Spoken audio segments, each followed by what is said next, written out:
Tonight, as darkness falls across America and jack-o'-lanterns flicker with ancient fire, something stirs in the invisible realm that few understand, yet many feel deep in their bones. This is Halloween night, when the veil between worlds grows thin as gossamer and the abundant spirits who have waited all year for this moment begin to gather around those who know how to call them forth.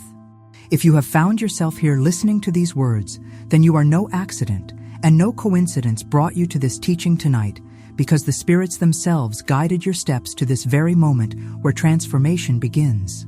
For generations, people have spoken of Halloween as a night of ghosts and ghouls. Yet they have forgotten the deeper truth that Florence Scovel Shinn understood so clearly when she wrote about the invisible forces that surround us always, but become particularly active when the barriers between dimensions dissolve. Tonight, you are about to learn something that most will never discover, that Halloween is not just about the supernatural, but about the supernatural abundance that flows from realms beyond physical sight to those who understand the ancient laws of manifestation. The spirits of prosperity have been waiting for you, and they know your name, and they know your need, and they have prepared resources in the invisible realm that will manifest in your physical world beginning tonight, if you allow them to work while you sleep. You can close your eyes now, and everything that needs to happen will happen while you rest, because the abundant spirits do their finest work when your conscious mind steps aside and your subconscious becomes the perfect channel for their intervention in your financial reality. Sleep is not escape tonight, but engagement with forces that operate beyond the limitations of human effort and human worry. While you dream, they will be rewiring your prosperity consciousness and clearing pathways for money to flow that have been blocked by generational patterns and personal fears that you may not even realize you carry. Let me tell you about a woman whose name was Diane, and she was 58 years old last Halloween night when everything changed for her in ways she could never have imagined possible. Diane lived in a small apartment in Portland, Oregon, where the autumn rain had been falling steadily for 3 days, creating that particular melancholy that comes when financial desperation meets the approaching darkness of November. She had been facing eviction for 2 months, and despite working 60 hours a week at 2 different jobs, she could not catch up on the rent that had fallen behind when her car broke down in August, requiring repairs that cost $963 she did not have. That Halloween evening at exactly 6:47 in the evening, Diane sat at her kitchen table surrounded by final notices and overdue bills, while outside she could hear children laughing as they went door to door, collecting candy from neighbors who seemed to live in a completely different universe than her own world of constant financial stress. The apartment felt cold because she had kept the heat turned down to save money, and the only light came from a single lamp with a shade that had been damaged months ago when she moved from her previous apartment after losing that place too. On the table before her lay a disconnect notice for her electricity and a final demand for rent payment of $2,437 that might as well have been $2 million for all her ability to produce such an amount. Diane had grown up in a family where money was always scarce, and her mother had often said that their family was simply not meant to have money because wealthy people were different from folks like them. Her father had worked in a factory for 31 years before the plant closed, and he spent his final years bitter about the unfairness of a world where hardworking people struggled while others seemed to have everything handed to them. These family patterns had shaped Diane's relationship with money from childhood, and despite her desperate efforts, she found herself repeating the same cycles of lack that had defined 3 generations of women in her family line. As she sat there, that Halloween night, feeling utterly defeated and wondering if she should simply give up and declare bankruptcy, something unexpected happened that would later seem like divine intervention. Her phone rang, and when she answered, a voice she did not recognize began speaking about Florence Scovel Shinn and abundant spirits and Halloween rituals that could change someone's financial reality in 48 hours. Normally, Diane would have hung up, assuming this was some kind of scam. But something about the caller's voice and the precise timing of the call on this particular night made her listen with an attention she had never given to spiritual matters before. The voice explained that Halloween was the one night each year when the veil between dimensions was thinnest, and that abundant spirits from the other side could intervene in human affairs if properly invited through specific words spoken with absolute faith, even when circumstances suggested that faith was foolish. The caller instructed Diane to light a white candle at exactly 11:59 that night and to speak 3 specific sentences that would activate spiritual forces beyond her understanding. These were not magic words,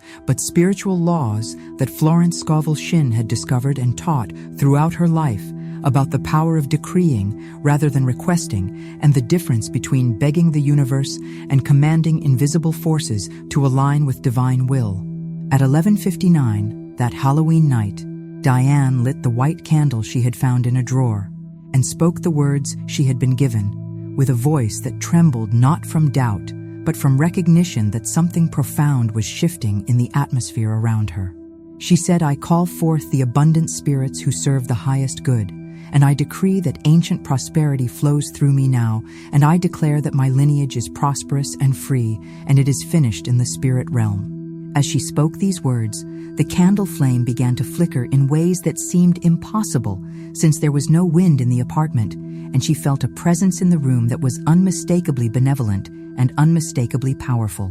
That night, Diane experienced dreams unlike any she had ever known, where she found herself in conversation with a woman she somehow recognized as her great-grandmother, despite having never seen a photograph of this ancestor. In the dream, the great-grandmother explained that she had been wealthy in her lifetime, but had lost everything in a business betrayal that caused her to make a vow never to trust prosperity again.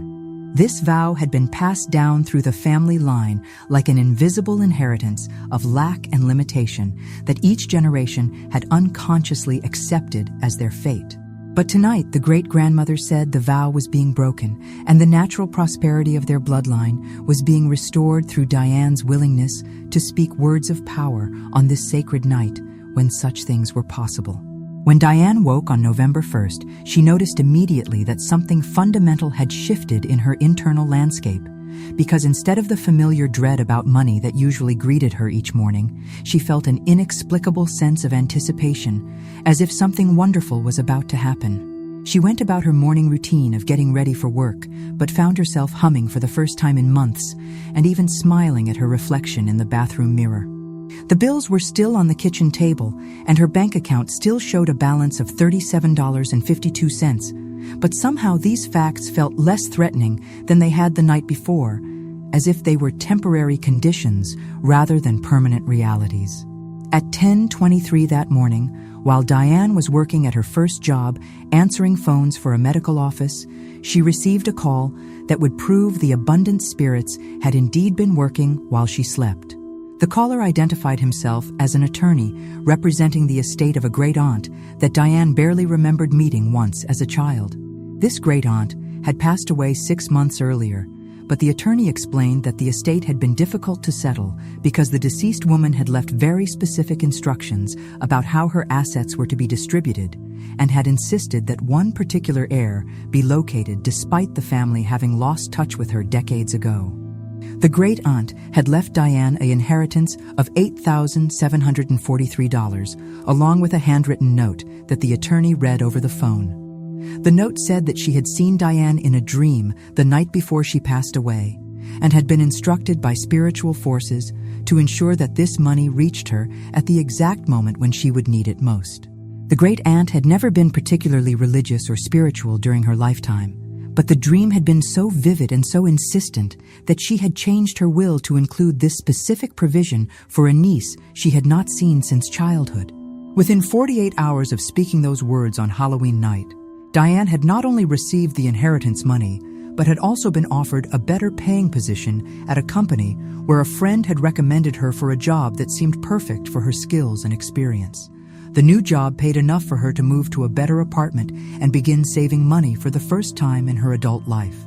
But more importantly, the internal shift that had begun that Halloween night continued to unfold in ways that surprised her daily, as opportunities and resources seemed to appear from unexpected directions with a frequency that felt almost magical. 6 months later, Diane would look back on that Halloween night as the moment when her entire relationship with money and abundance had been fundamentally rewired by forces she still did not fully understand, but had learned to trust completely.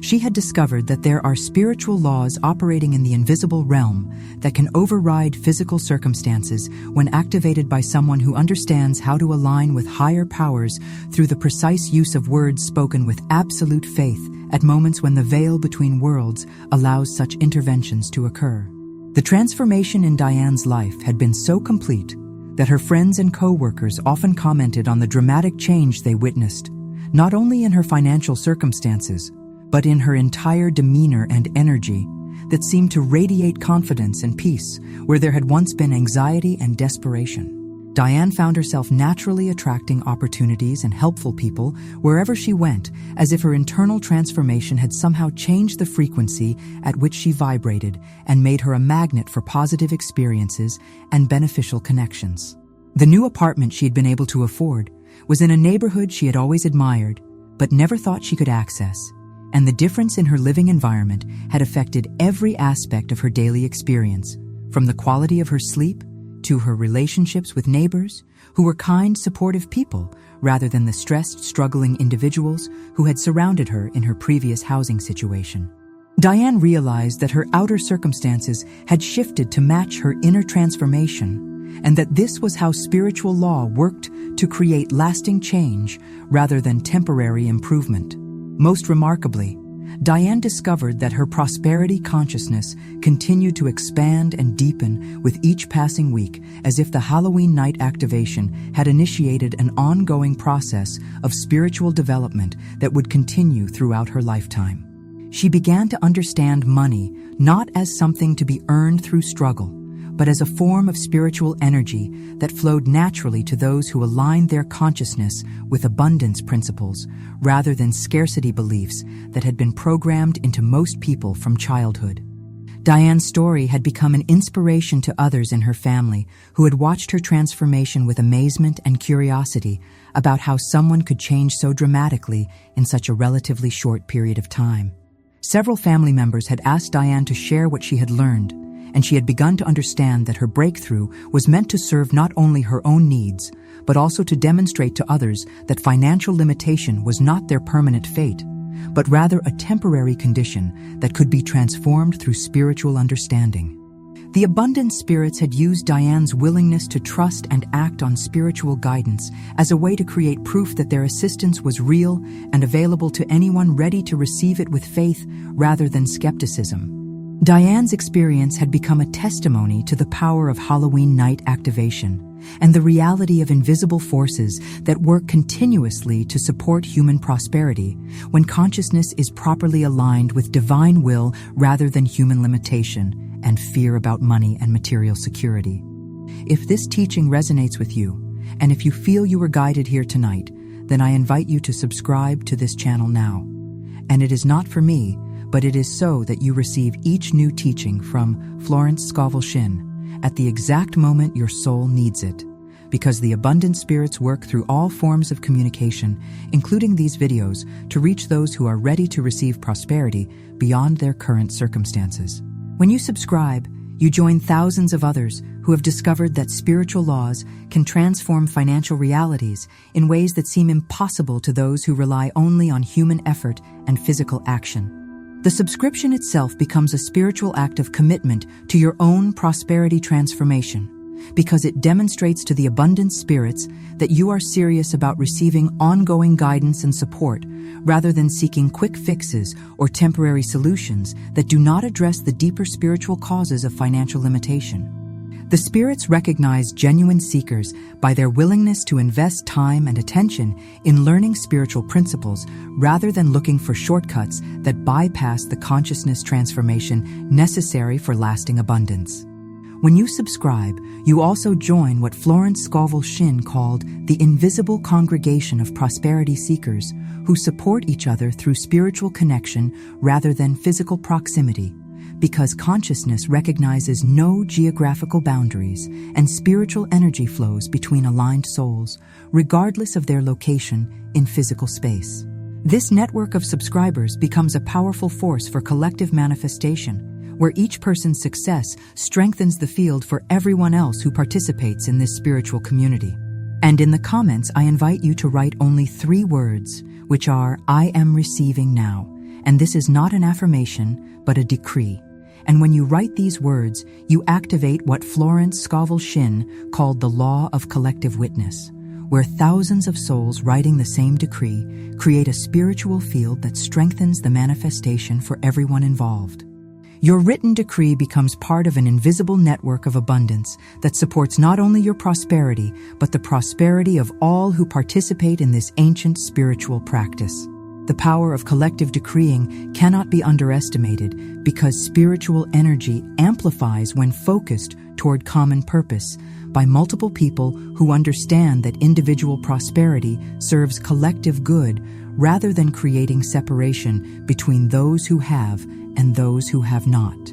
When thousands of people simultaneously declare, "I am receiving now," they create what could be called a morphic field of abundance that makes manifestation easier for everyone involved because resistance dissolves in the presence of unified spiritual intention. The comment section of this video becomes a sacred space where abundant spirits gather to witness and support the decreeing of those who understand the power of written word combined with spiritual intention. Because thoughts become more powerful when translated into written form, and even more powerful when shared with others who hold the same intention for prosperity through spiritual alignment rather than worldly manipulation or exploitation of others. If you choose not to do this right now, that is perfectly fine and your path is your own. But know that this Halloween night offers a window of spiritual opportunity that comes only once each year. And the abundant spirits who are gathering around you now will work with whatever level of faith and participation you offer them, whether great or small. They do not judge your doubts or your fears, but they respond to whatever authentic willingness you can muster in this moment to allow something greater than your current circumstances to work in your life. The spirits understand that trust develops gradually for most people, and they honor wherever you are in your spiritual journey, without requiring perfect faith or complete understanding before they begin their assistance in your financial transformation. Even a small willingness to consider that invisible forces might be able to help you prosper is sufficient to begin the process of consciousness change that leads to external manifestation according to spiritual law rather than human timeline or expectation. Some who listen to this teaching will subscribe and comment immediately because their spirits recognize truth and their hearts are ready to embrace spiritual assistance without reservation or analysis that delays action until logical proof can be provided for what can only be experienced through faith and surrender to forces greater than human understanding. Others will wait and watch to see if anything changes in their circumstances before committing to practices that seem foreign to their conventional approach to financial problem solving. Both responses are honored by the abundant spirits who work with whatever level of openness and participation each person offers, while continuing to provide signs and opportunities that demonstrate their reality and their commitment to supporting human prosperity. When consciousness is aligned with spiritual principles rather than material focus alone that ignores the invisible causes behind all physical manifestation and material success. Now you can relax completely. And you do not need to do anything more because everything I will share with you during the next 2 hours will enter your consciousness while you rest, and your subconscious mind is the perfect receiver for spiritual teachings about money and abundance. If you fall asleep during this teaching, that is not only acceptable but preferred because the abundant spirits do their finest work when your analytical mind is not interfering with their ability to rewire your prosperity consciousness at levels deeper than thought. Your subconscious is already open and receptive to the spiritual truths about money that Florence Scovel Shinn spent her lifetime discovering and teaching to those who were ready to understand that financial lack is not God's will for anyone, but rather the result of spiritual laws being misunderstood or misapplied. Tonight, as you rest, these laws will become clear to you, not through mental comprehension, but through direct spiritual transmission from the abundant spirits who serve as teachers and guides for those willing to learn.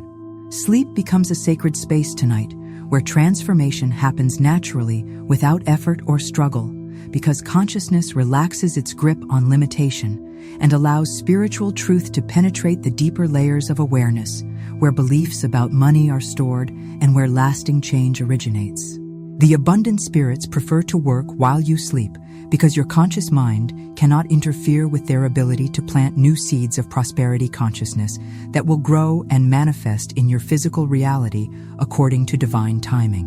Dreams tonight may contain important guidance and symbolic messages from abundant spirits who communicate through imagery and metaphor rather than logical instruction, because the subconscious mind understands symbolic language more readily than analytical information when spiritual transformation is occurring at cellular and energetic levels that affect consciousness before manifesting in external circumstances. You may wake tomorrow with new ideas about money or unexpected insights about opportunities you had not previously considered, because the abundant spirits will have been working throughout the night to expand your awareness beyond the limitations that have previously defined your relationship with financial resources and material security. These insights will feel natural and organic rather than forced or artificial, because they emerge from your own consciousness that has been aligned with spiritual truth through tonight's teaching. The peace you feel as you drift toward sleep or deeper relaxation is the presence of abundant spirits surrounding you with protection and blessing, because they recognize your willingness to receive their assistance and they honor your courage in exploring spiritual approaches to financial transformation that may be unfamiliar to your previous experience with money management and prosperity creation. Rest assured that nothing you receive tonight will conflict with your highest good or lead you toward anything that would harm yourself or others, because abundant spirits serve divine love, and their guidance always leads toward outcomes that benefit everyone involved rather than creating success for some at the expense of others who deserve equal access to divine prosperity and material blessing. Allow yourself to surrender completely to this process of spiritual learning, because resistance only delays the manifestation of good that is already prepared for you in the invisible realm, where abundant spirits have been arranging resources and opportunities according to your willingness to receive them with gratitude rather than skepticism about whether spiritual assistance is real or effective for creating lasting financial transformation.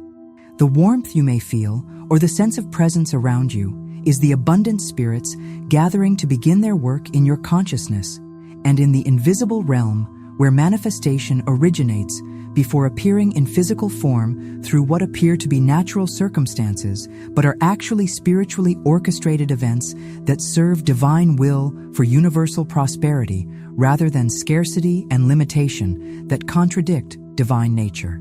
As you settle deeper into rest, let your mind drift back to the early 1900s when a remarkable woman named Florence Scovel Shinn was discovering spiritual truths about prosperity that were revolutionary for her time and remain powerful beyond measure today.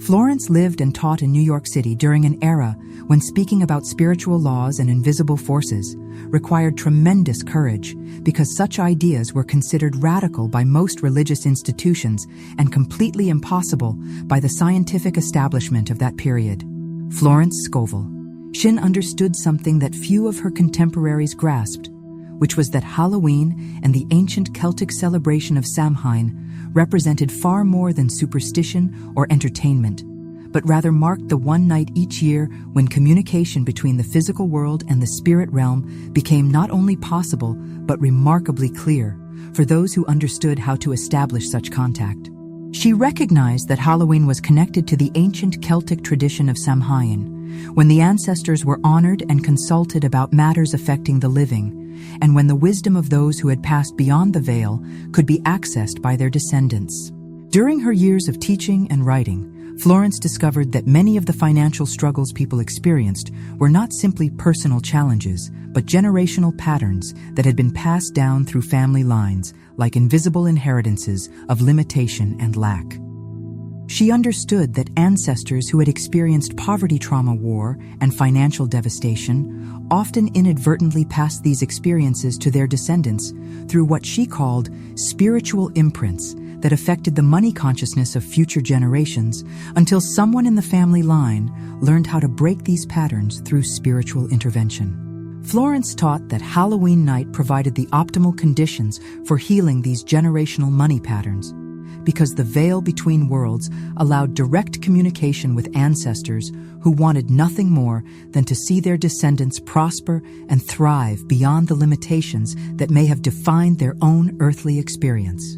She discovered that many ancestors had gained tremendous wisdom about prosperity during their time in the spirit realm and were eager to share this wisdom with family members who knew how to ask for their guidance and assistance. Your ancestors want you to prosper more than you realize because they understand from their expanded spiritual perspective that your success contributes to the healing and evolution of your entire family line, extending both backward to previous generations and forward to future ones. When you prosper through spiritual alignment, rather than mere human effort, you demonstrate that the family patterns of lack and struggle need not continue, and you become what Florence called a generational breakthrough that transforms the spiritual inheritance you pass to those who come after you. Let me share with you a story that Florence Scovel Shinn herself told about a man whose name was Kenneth, and he was 63 years old when Florence taught him the specific ritual that would transform his relationship with money through ancestral connection on Halloween night. This was during the autumn of 1922, when America was still recovering from the economic disruption of the Great War, and many families were struggling to rebuild their financial security after years of uncertainty and rationing. Kenneth lived in a modest brownstone apartment on the Upper West Side of Manhattan, where he worked as a bookkeeper for a small import business that barely provided enough income to support his wife and 2 teenage children. Despite his careful management of every penny that came into the household, Kenneth found himself falling further behind each month as the cost of living in New York continued to rise while his wages remained essentially unchanged from what they had been 5 years earlier. His wife had begun taking in sewing to supplement their income, but even with her additional earnings, they struggled to pay rent and buy adequate food for the family.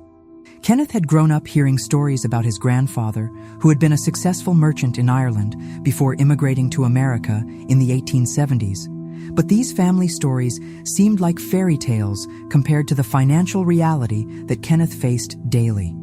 His father had worked as a laborer his entire life and had often spoken bitterly about how the family's prosperity had been lost during the crossing to America, when his grandfather had trusted the wrong business partners and had seen his life savings disappear in what appeared to be a carefully planned betrayal by men he had considered friends. The story of his grandfather's financial ruin had become part of Kenneth's family mythology and had shaped his own cautious approach to money, which was characterized by deep suspicion of any opportunity that seemed too good to be true, and a belief that prosperity was something that happened to other people, but not to families like his own. Kenneth had internalized the message that his family was simply not meant to have money, and that attempting to rise above his current station would inevitably lead to disappointment and loss, just as it had for his grandfather 2 generations earlier. On Halloween night of 1922, Kenneth attended a lecture by Florence Scovel Shinn at a small meeting hall in Greenwich Village, where she was speaking about the spiritual laws of prosperity and the power of generational healing through ancestral connection. Kenneth had been invited by a co-worker who had been studying metaphysical teachings and had experienced some remarkable changes in his own life after applying Florence's principles about speaking words of power rather than words of limitation and lack. During her lecture that night, Florence explained that Halloween provided a unique opportunity for healing generational money patterns because the ancestors who had experienced financial trauma during their earthly lives had gained tremendous wisdom about prosperity during their time in the spirit realm and were eager to share this wisdom with descendants who were still struggling with the same limitations. She taught that ancestors understood from their expanded perspective that financial lack was never part of divine will, but was always the result of spiritual laws being misunderstood or blocked by fear and trauma.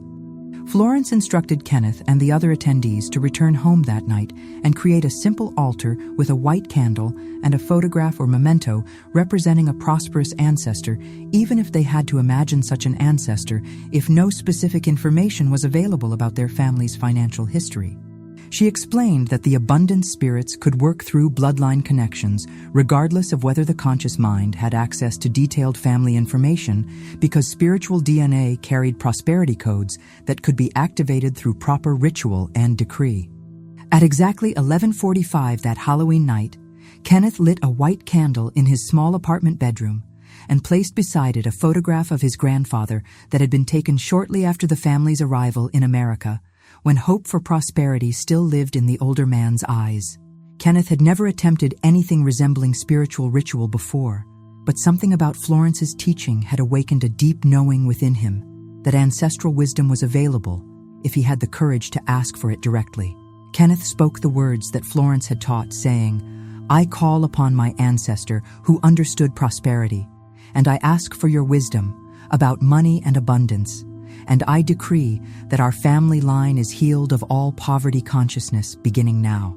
As he spoke these words, the candle flame began to dance in patterns that seemed almost like communication, and Kenneth felt a presence in the room that he somehow recognized, despite having no conscious memory of his grandfather, who had died when Kenneth was only 3 years old.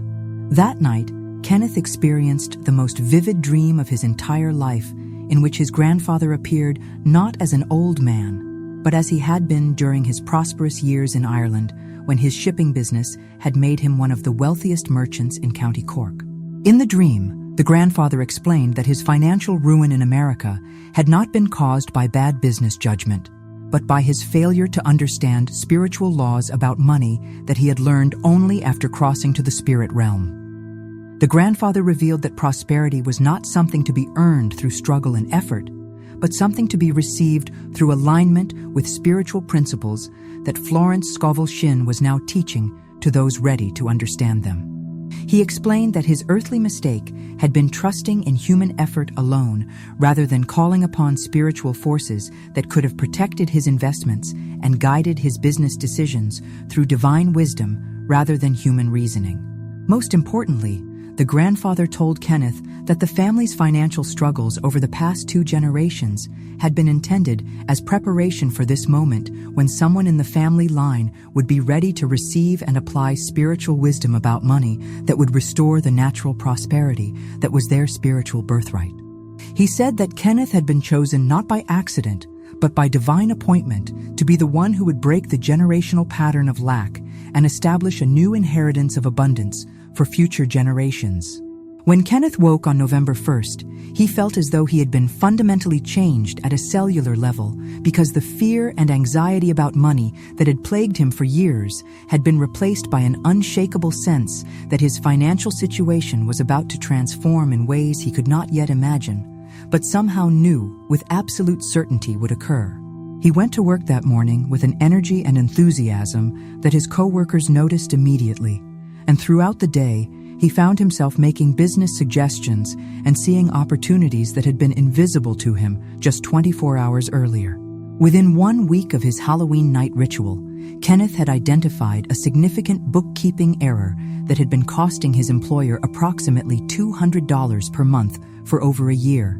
and his quick thinking in bringing this to the owner's attention resulted in both a substantial bonus and an immediate raise that increased his monthly income by $47. But more importantly, Kenneth had begun to see money-making opportunities everywhere he looked, and within 6 months, he had started a small bookkeeping service for local businesses that within 2 years was earning him more than twice what his regular job had ever provided. The transformation in Kenneth's financial reality was matched by an equally dramatic change in his internal relationship with money, because the fear and scarcity consciousness that had defined his family for generations had been replaced by what Florence Scovel Shinn called prosperity consciousness, which was characterized by an absolute knowing that the universe contained unlimited resources and that spiritual beings had the right and the ability to claim their share of divine abundance through proper understanding of spiritual law. Kenneth's story illustrates the fundamental principle that Florence Scovel Shinn discovered about generational healing, which is that when one person in a family line learns to break free from inherited patterns of limitation, the entire ancestral line is affected both backward and forward in time. The ancestors who had struggled with financial lack during their earthly experience gain peace through seeing their descendants succeed, and future generations inherit a spiritually cleansed prosperity consciousness rather than the fear and limitation that had characterized previous generations. Tonight, you speak not just for yourself, but for your entire lineage, because the abundant spirits recognize that your prosperity serves a purpose greater than personal comfort or material accumulation. When you align with spiritual laws about money, you become what Florence called a generational healer, who transforms the spiritual inheritance of your family line and establishes new patterns of abundance that will flow to descendants for generations to come. The ancestral spirits understand that money in the hands of spiritually awakened people becomes a force for good in the world, rather than a source of corruption or separation. And they are eager to support those who understand that prosperity is meant to be shared rather than hoarded, and used for service rather than selfishness. Your ancestors who experienced financial lack during their earthly lives now understand, from their expanded spiritual perspective, that they were not meant to suffer, and that their struggles were preparation for this moment when their wisdom could be combined with your willingness to receive abundance in alignment with divine will. While you sleep tonight, your prosperity consciousness is being rewired by ancestral wisdom that has been waiting generations for someone in your family line who was ready to receive it.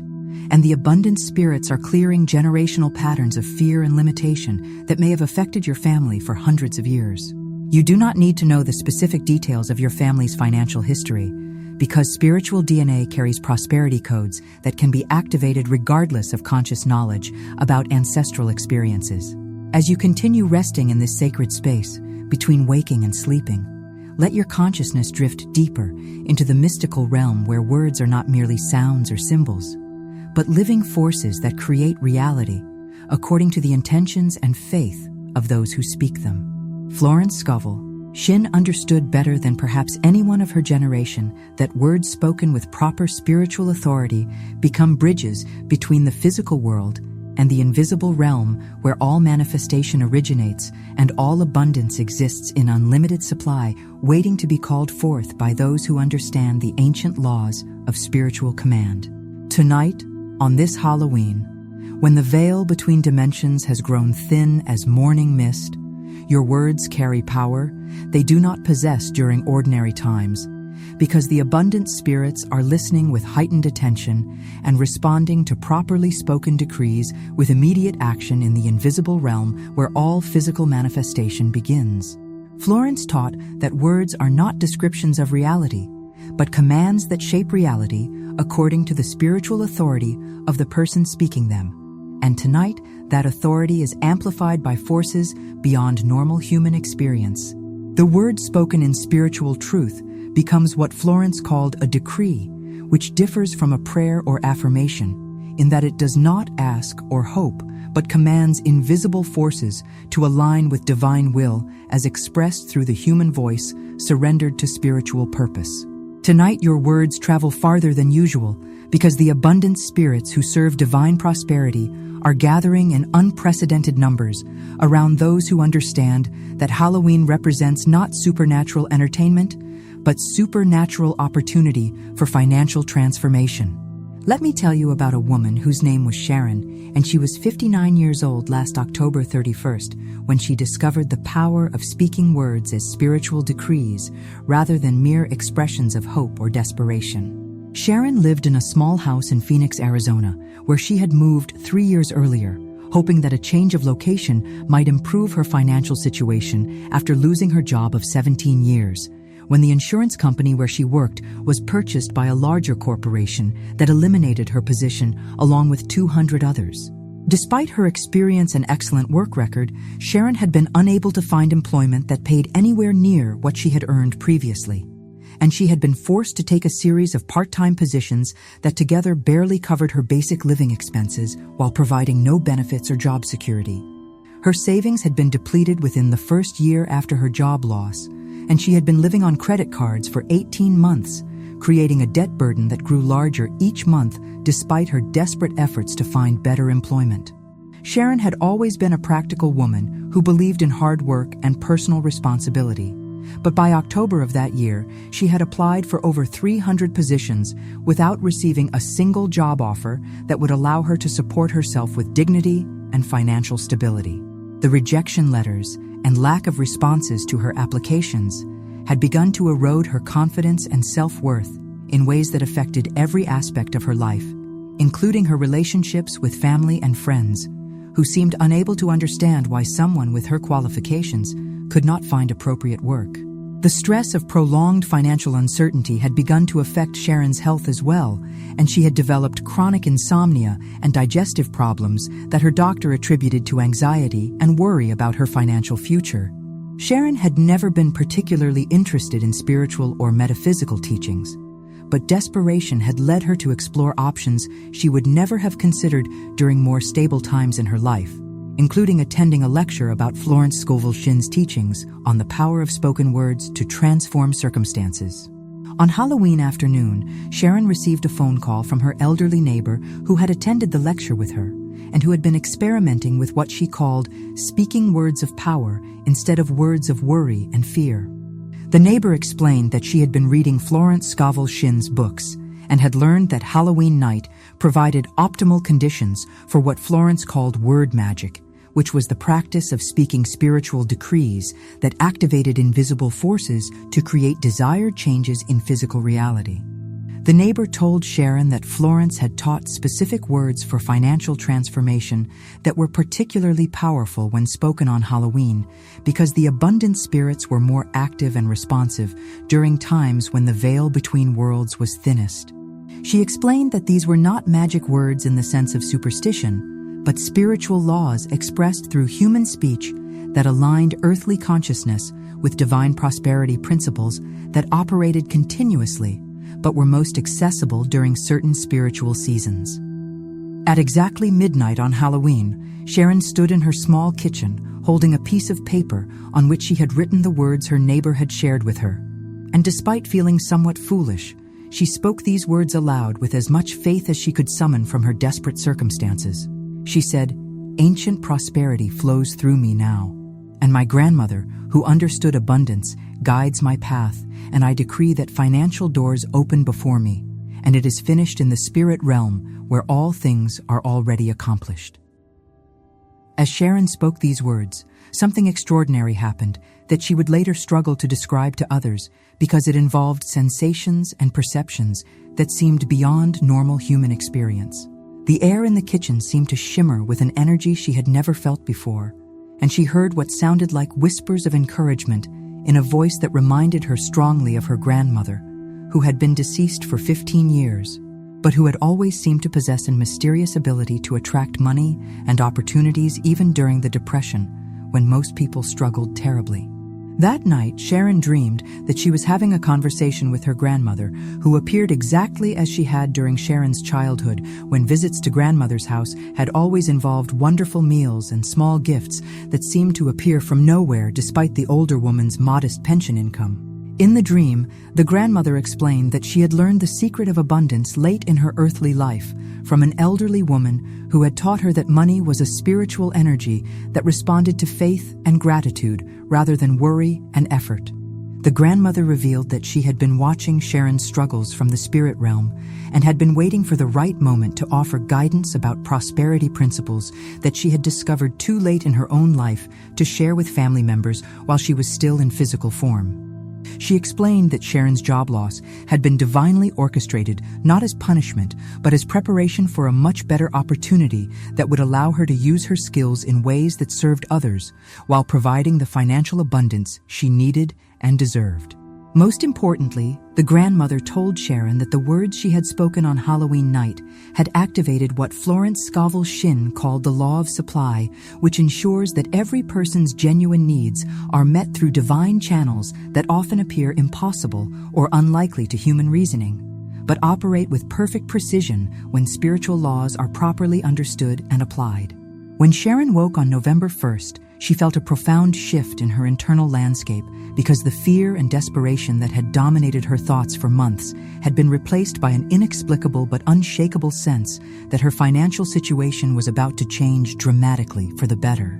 She still had no logical reason for this optimism because her circumstances appeared unchanged, but something fundamental had shifted in her consciousness that made worry and anxiety feel impossible to maintain. At 11:37 that morning, Sharon received a phone call that would prove her grandmother's promise accurate beyond anything she could have imagined possible. The caller identified herself as the Human Resources Director for a nonprofit organization that provided financial counseling services to people recovering from bankruptcy and financial crisis. The director explained that they had received Sharon's resume from an application she had submitted 6 months earlier and had kept it on file because her qualifications were exceptional, but no appropriate position had been available at that time. The director continued that they had just received a federal grant to expand their services and needed someone with Sharon's exact combination of insurance industry experience and personal understanding of financial difficulty to develop and manage a new program helping people navigate the insurance aspects of financial recovery. The position offered a salary that was $8,000 more than Sharon had earned at her previous job, plus excellent benefits, and the opportunity to help others while using her professional skills in meaningful work that aligned with her personal values. Within 2 weeks of speaking those words on Halloween night, Sharon had not only secured the new position, but had also been asked to write a training manual for the program, which provided an additional $5,000 payment that allowed her to begin paying down the credit card debt she had accumulated during her period of unemployment. But more significantly, Sharon had discovered that the words she spoke on Halloween night had initiated a fundamental transformation in her relationship with money that continued to unfold in surprising ways. Over the following months, Sharon found that opportunities and resources seemed to appear whenever she needed them, and often before she even realized she needed them, as if invisible forces were arranging circumstances to support her financial well-being in ways that felt almost magical, but which she came to understand were the natural result of aligning her consciousness with spiritual laws about prosperity that Florence Scovel Shinn had spent her lifetime teaching to those ready to receive them. Sharon learned to speak words of abundance and gratitude daily rather than words of worry and limitation, and she discovered that this simple practice gradually rewired her entire approach to money, from one characterized by fear and scarcity to one defined by faith and expectancy of divine provision. She understood that the words spoken on Halloween night had not created her good fortune, but had aligned her consciousness with prosperity that was always available, but had been blocked by her own thoughts and beliefs about money. The power of decreeing, rather than requesting, becomes magnified during Halloween because the abundant spirits recognize properly spoken spiritual authority and respond immediately to commands that align with divine will for human prosperity. Your words tonight carry the same power that Sharon discovered because spiritual laws operate consistently for all who understand and apply them regardless of their previous experience with metaphysical teachings or their current financial circumstances. Florence Scovel Shinn taught that words spoken with absolute faith become what she called spiritual facts that manifest in physical reality according to divine timing, which is always perfect, even when it seems delayed to human impatience. The abundant spirits who are gathering around you now, while you rest, understand that your prosperity serves purposes beyond personal comfort, and they are eager to demonstrate through your experience that spiritual laws about money are as reliable as any physical law when properly understood and applied. Tonight, your subconscious mind is absorbing these teachings about the power of spiritual decree, and tomorrow you will find yourself naturally speaking words of abundance and expectancy rather than words of limitation and fear, because consciousness transformed by spiritual truth expresses itself through transformed speech that creates transformed circumstances in alignment with divine will for universal prosperity. As your consciousness drifts deeper into the peaceful state where spiritual learning happens most naturally, let yourself receive one of the most profound truths that Florence Scovel Shinn discovered during her years of helping people transform their financial realities through spiritual understanding. This truth is that your identity is not limited to your personal history or current circumstances, but extends backward through generations of ancestors and forward through generations yet to come, creating what Florence called a spiritual lineage that carries both blessings and challenges from the past, while holding unlimited potential for transformation in the present moment. Tonight, on this sacred Halloween, when the veil between worlds allows communication with those who have passed beyond physical existence, you have the opportunity to discover and claim your true identity as an heir to ancestral abundance, rather than accepting the false identity of limitation that may have been passed down through family patterns of fear and struggle around money. Florence understood that most financial difficulties stem not from personal inadequacy or external circumstances, but from inherited beliefs about money that operate like invisible programming in the subconscious mind, until someone learns to rewrite this programming through spiritual intervention.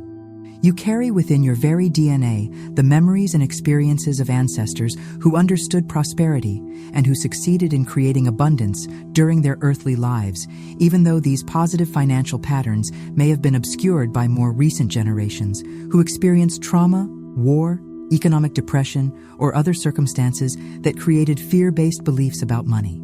Florence taught that spiritual DNA is more powerful than physical DNA, and that prosperity consciousness can be activated regardless of what your family's recent financial history might suggest about your own potential for abundance. Your ancestors want you to prosper more than you realize because they understand from their expanded spiritual perspective that when you succeed in aligning with divine abundance, you heal not only your own financial reality, but also bring peace and resolution to generations of family members who may have struggled with money during their earthly experience. Tonight you remember who you really come from, which is a lineage of spiritual beings temporarily having human experiences and blessed with unlimited access to divine resources when consciousness is properly aligned with spiritual truth. Let me share with you the remarkable story of a man whose name was Frank, and he was 66 years old on Halloween night when he discovered that everything he had believed about his family's relationship with money was based on incomplete information that had shaped 3 generations of unnecessary financial struggle. Frank lived in a modest apartment in Milwaukee, Wisconsin, where he had worked for 38 years as a maintenance supervisor for a large manufacturing company that had provided steady employment, but never the kind of income that allowed for financial security beyond meeting basic monthly expenses. Frank had always accepted that his family belonged to what he called the working poor, meaning people who held steady jobs and paid their bills, but never accumulated significant savings or assets because every dollar earned was immediately needed for survival expenses. His father had worked in the same manufacturing plant until retirement and had often expressed gratitude for steady employment, while warning Frank never to expect more than a modest life because people like them were not meant to be wealthy or successful beyond their station in the working class. This family identity had been reinforced by Frank's mother, who frequently reminded her children that their family had always struggled with money,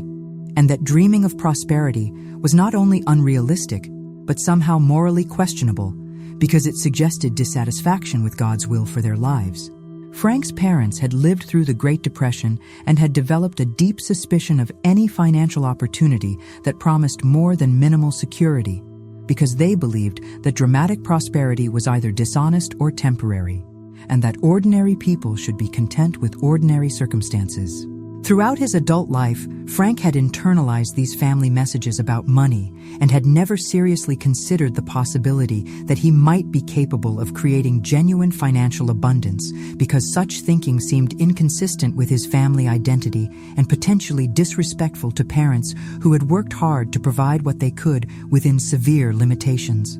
Frank had accepted that financial struggle was simply part of his genetic and social inheritance, and that his role was to maintain the family tradition of modest survival rather than attempting to rise above circumstances that seemed to define who his people were. As Frank approached retirement age, he began to worry seriously about his financial future because his pension would provide only about 60% of his already modest income, and he had been unable to save significant money for additional retirement support. The manufacturing company where he had worked his entire adult life had been purchased by a larger corporation that was making changes to employee benefits that would reduce Frank's retirement security even further than he had anticipated during his years of faithful service. On Halloween afternoon, Frank was visiting his elderly aunt, who was 91 years old, and who had been sorting through family documents and photographs in preparation for what she suspected might be her final winter. As they looked through boxes of family memorabilia, Frank's aunt made a casual comment about their grandfather that stopped him completely because it contradicted everything he had always believed about his family's financial history. The aunt mentioned that their grandfather had been quite wealthy during his younger years and had owned significant real estate and business interests that had made him one of the more prosperous men in their small town during the early 1900s. Frank expressed confusion because he had always been told that the family had never had money and had always struggled to make ends meet from generation to generation without exception. His aunt looked surprised and explained that the family's financial problems had begun only after their grandfather had lost everything in a business betrayal by his partner, who had forged documents and stolen assets worth approximately $100,000, which represented an enormous fortune during that time period. The grandfather had been so devastated by this betrayal that he had made what the aunt called a bitter vow never to trust prosperity again, and to live modestly for the remainder of his life to avoid the pain of potential future loss. Frank's aunt continued that this vow had seemed to affect the entire family line because the grandfather's children and grandchildren had all seemed to inherit his fear of success and his belief that pursuing prosperity was dangerous and ultimately disappointing.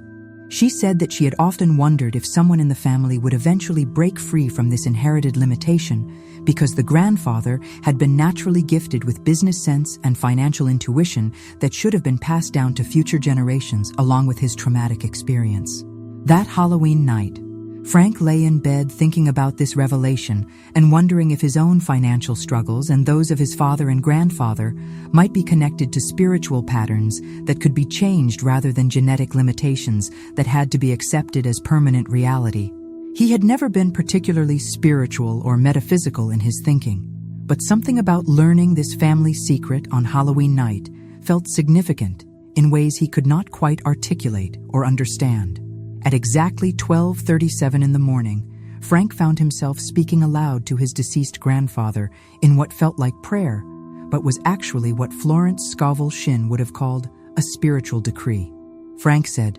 "Grandfather, I understand now that you made a vow to avoid prosperity because of the pain you experienced, but I choose to break that vow and reclaim our family's natural ability to prosper. And I decree that your business wisdom flows through me now, and our lineage is healed of all fear about money and abundance." As Frank spoke these words, he felt a presence in the room that seemed unmistakably like his grandfather, whom he remembered as a quiet, gentle man who had always seemed sad in ways that Frank had never understood until learning about the financial betrayal that had shaped the older man's entire approach to life and money. Frank felt that his grandfather was somehow relieved to hear these words and was giving his blessing for Frank to pursue the prosperity that the older man had rejected out of pain and disappointment. That night, Frank experienced dreams that seemed more like memories than products of his sleeping imagination because he found himself observing scenes from his grandfather's life during the prosperous years before the business betrayal had destroyed his faith in financial success. In these dreams, Frank saw his grandfather making wise business decisions with confidence and intuition that seemed almost supernatural in its accuracy and effectiveness at creating profitable ventures that served others while generating substantial income. Frank understood from these dreams that he had inherited not only his grandfather's caution about money, but also his natural business acumen and financial intuition that had been dormant during Frank's working years because he had never believed that such gifts were part of his family legacy. The dreams revealed that prosperity consciousness was actually Frank's spiritual birthright and that the family pattern of limitation had been an aberration rather than a natural condition. When Frank woke on November 1st, he felt as though his entire identity had been fundamentally transformed, because instead of seeing himself as a working-class man with limited financial potential, he recognized himself as the heir to ancestral business wisdom that could be activated and applied regardless of his age or previous experience with entrepreneurial ventures. Frank's internal sense of what was possible for him financially had expanded beyond anything he had ever imagined as realistic or appropriate for someone with his background. Within 2 weeks of that Halloween night revelation, Frank had begun researching business opportunities that would allow him to apply the maintenance and facility management skills he had developed over nearly 4 decades of employment, while also serving as a consultant to smaller companies that needed his expertise but could not afford full-time facility management personnel. Frank discovered that his years of experience had given him knowledge and skills that were valuable to many businesses, and that he could earn significantly more as an independent consultant than he had ever earned as an employee. By the following spring, Frank had established a successful consulting practice that was generating more income than his regular job had ever provided, while allowing him the flexibility to work as much or as little as he chose as he transitioned into retirement. But more importantly, Frank had discovered that his grandfather's business intuition had indeed been passed down to him, and that when he trusted his instincts about financial opportunities, he made consistently wise decisions that created prosperity while serving others. Frank's story illustrates perfectly what Florence Scovel Shinn taught about ancestral healing and the activation of inherited prosperity consciousness that exists within every family line, regardless of recent generations' experience with financial limitation. When Frank changed his identity from working-class survivor to prosperous heir of ancestral business wisdom, his external circumstances automatically began to align with this new spiritual identity, because consciousness creates reality, according to spiritual laws that operate consistently for all who understand them. Your ancestral prosperity identity is awakening while you sleep, because the abundant spirits recognize that you are ready to reclaim your spiritual inheritance of financial wisdom and material abundance that has been waiting for someone in your family line who is prepared to break free from inherited limitations and establish new patterns of prosperity for future generations to inherit and build upon. As you continue resting in this sacred space where healing happens naturally, let your consciousness gently embrace one of the most compassionate and revolutionary teachings that Florence Scovel Shinn offered to those struggling with financial transformation,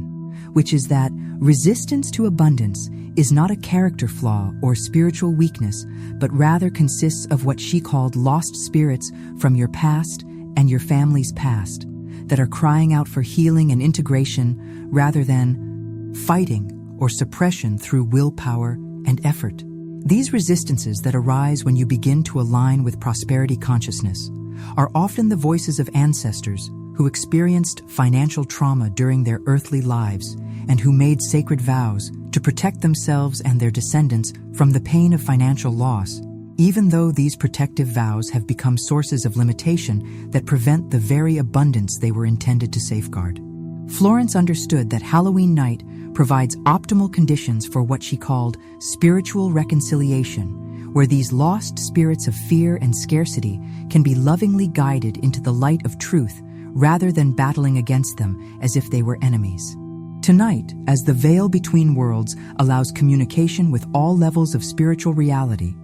you have the opportunity to transform every resistance to prosperity into an ally for abundance by understanding that these resistances are actually parts of your own consciousness and your family's spiritual history that need healing rather than conquering, and that when properly approached with love and understanding, they become some of your most powerful supporters for financial transformation and lasting prosperity. Florence taught that resistance to money often originates from what she called spiritual contracts, or sacred vows that were made during times of extreme pain or trauma, when ancestors felt they needed to choose between spiritual purity and material abundance, because circumstances had convinced them that these two aspects of existence were incompatible, or that pursuing prosperity would somehow compromise their souls or endanger their families in ways that seemed very real during their historical periods. Tonight, the lost spirits of scarcity consciousness within your own being and within your family lineage can find peace through your willingness to understand their original loving intention to protect, while also releasing them from contracts that no longer serve your highest good or the highest good of future generations, who deserve to inherit prosperity, consciousness, rather than fear-based limitations about money and material success. Let me share with you the deeply moving story of a woman whose name was Deborah, and she was 54 years old on Halloween night when she discovered that her lifelong struggle with money was not personal inadequacy or bad luck, but rather the result of a spiritual contract that had been operating in her family line for 4 complete generations without anyone understanding the source or the solution for this inherited pattern of financial limitation and struggle. Deborah lived in a small apartment in Denver, Colorado, where she had been working as a nurse for 26 years, providing compassionate care to patients while earning a modest income that never seemed adequate for both meeting her current expenses and saving for future security despite her careful budgeting and frugal lifestyle habits. Deborah genuinely loved her work and felt called to serve others through healthcare, but she had always struggled with the fact that her dedication to helping people seemed incompatible with financial prosperity.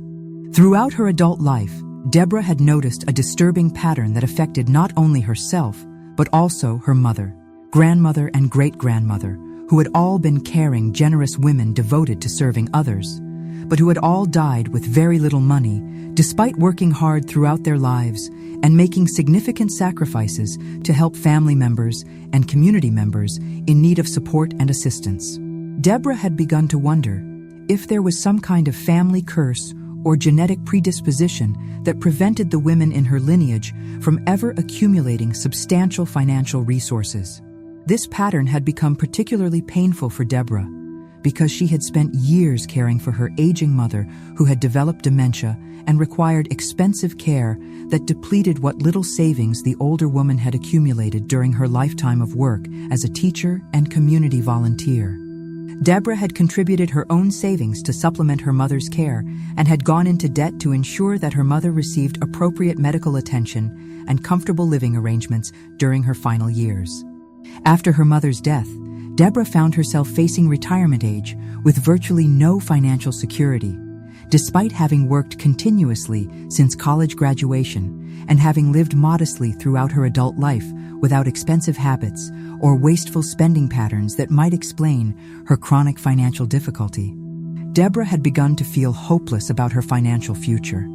and had started to believe that perhaps caring people were simply not meant to prosper because focusing on money seemed selfish when compared to focusing on service to others. On Halloween afternoon, Deborah was going through her mother's personal belongings when she discovered a box of family documents and letters that had been stored in the back of a closet for decades without being opened or examined.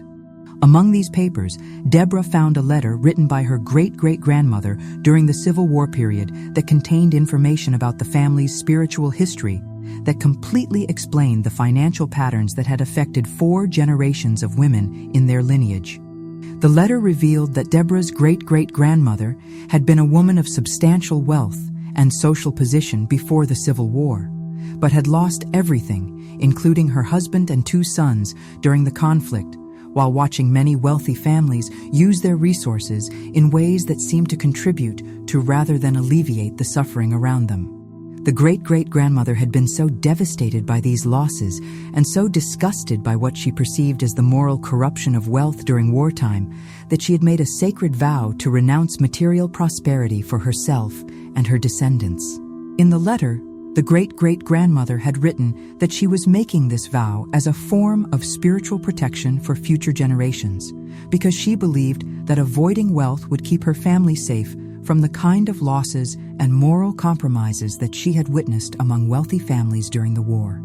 She had convinced herself that choosing poverty was choosing spiritual purity, and that her descendants would be blessed with character and integrity that wealthy families seemed to lack based on her traumatic wartime observations.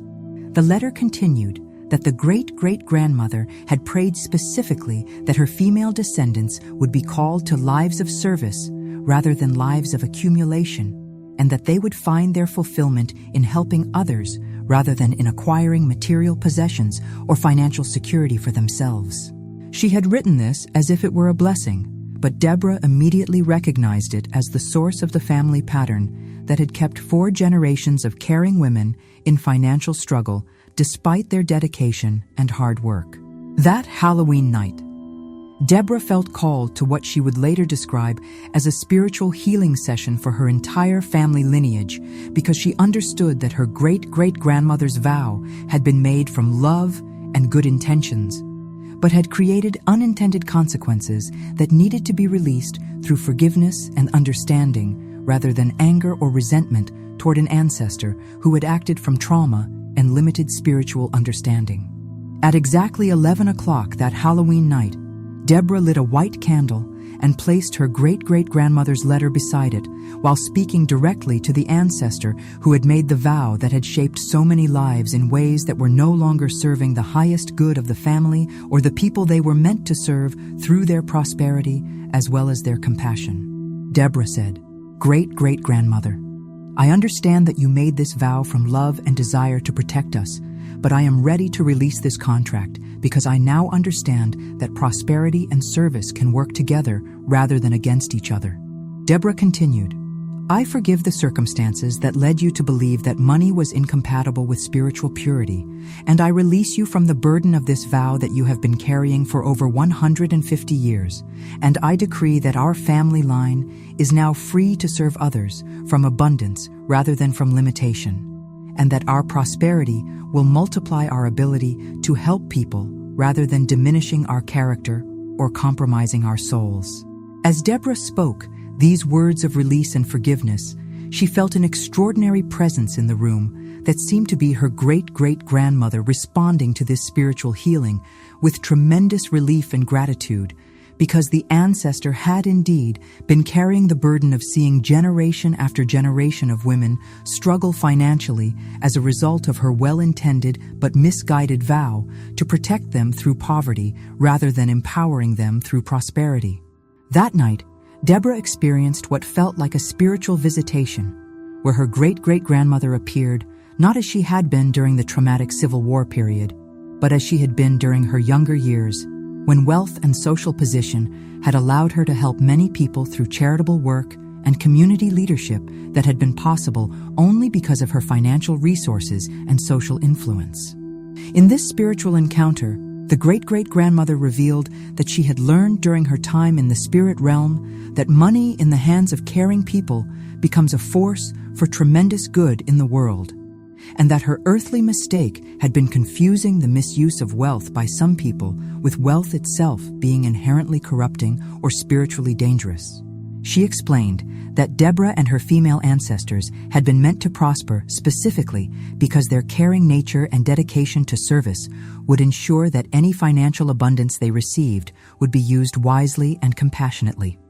The ancestor continued that she had been waiting for someone in the family line who would be ready to understand the difference between prosperity consciousness and greed consciousness, and who would be willing to reclaim the family's right to financial abundance while maintaining the values of service and compassion that had always characterized the women in their lineage. When Deborah woke on November 1st, she felt as though a tremendous weight had been lifted, not only from her own shoulders, but from some invisible burden that had been affecting her family for generations, because the fear and guilt around money that had always accompanied any thought of financial improvement had been completely replaced by a sense of excited anticipation about how prosperity could enhance rather than compromise her ability to serve others. Within 1 month of that Halloween night healing ritual, Deborah was approached by the hospital administrator about developing a new patient advocacy program that would use her nursing experience and natural compassion to help patients navigate complex medical and insurance issues while being compensated at a level significantly higher than her previous nursing salary. The position had been created through a federal grant specifically designed to address the problems that Deborah had always cared about most deeply. Within 6 months, Deborah had not only established the patient advocacy program successfully, but had also been invited to consult with other hospitals about implementing similar programs, which provided additional income that allowed her to begin building genuine financial security for the first time in her adult life. But more importantly, Deborah discovered that her prosperity enabled her to help people in ways that had never been possible when she was struggling financially, including providing direct financial assistance to patients who needed support beyond what hospital social services could offer. Deborah's story illustrates perfectly what Florence Scovel Shinn taught about spiritual resistance being transformed into spiritual alliance through understanding and compassion rather than force or willpower. Because when we recognize that our limitations often stem from ancestral love and protection rather than personal inadequacy, we can heal these patterns at their spiritual root rather than constantly battling against symptoms without addressing underlying causes. Tonight, the liberation is already happening within your own consciousness and within your family's spiritual DNA, because the abundant spirits recognize your readiness to transform inherited limitations into inherited blessings, and to reclaim prosperity consciousness as your spiritual birthright rather than accepting scarcity consciousness as your permanent reality or spiritual destiny. As you rest even more deeply in this peaceful state where spiritual communication flows naturally between dimensions, let your awareness gently expand to receive Florence Scovel Shinn's profound teaching about how abundant spirits communicate with those who are ready to receive their guidance and support through what she called the language of signs and symbols that speaks directly to the heart and soul, rather than requiring translation through logical mental processes that can often interfere with spiritual reception and understanding. Florence discovered through years of careful observation and spiritual experience that abundant spirits prefer to communicate through synchronicities, coincidences, dreams, and unexpected encounters rather than through dramatic supernatural phenomena,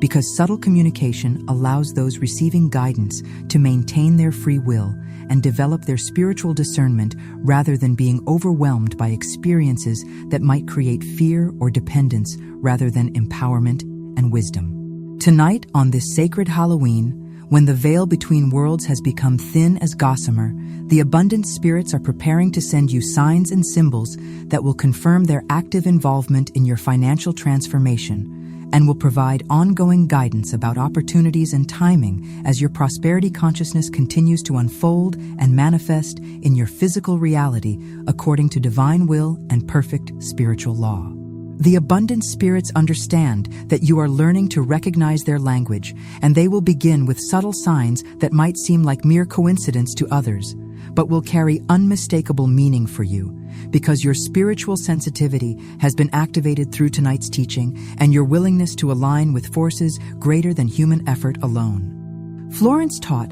that those who learn to read spiritual signs accurately never lack guidance about financial matters, because the invisible realm is constantly providing information about opportunities, resources, and timing to those who understand how to pay attention. Tonight, you do not need to look for signs, because they will find you naturally as your consciousness becomes attuned to the frequency of divine abundance that operates continuously around those whose hearts and minds have been opened to receive prosperity in alignment with spiritual truth, rather than through manipulation or exploitation of others. The signs that come will be perfectly suited to your level of spiritual development and will never be so overwhelming that they create fear or so subtle that they can be easily dismissed by honest spiritual seeking. Let me share with you the remarkable story of a man whose name was Gary,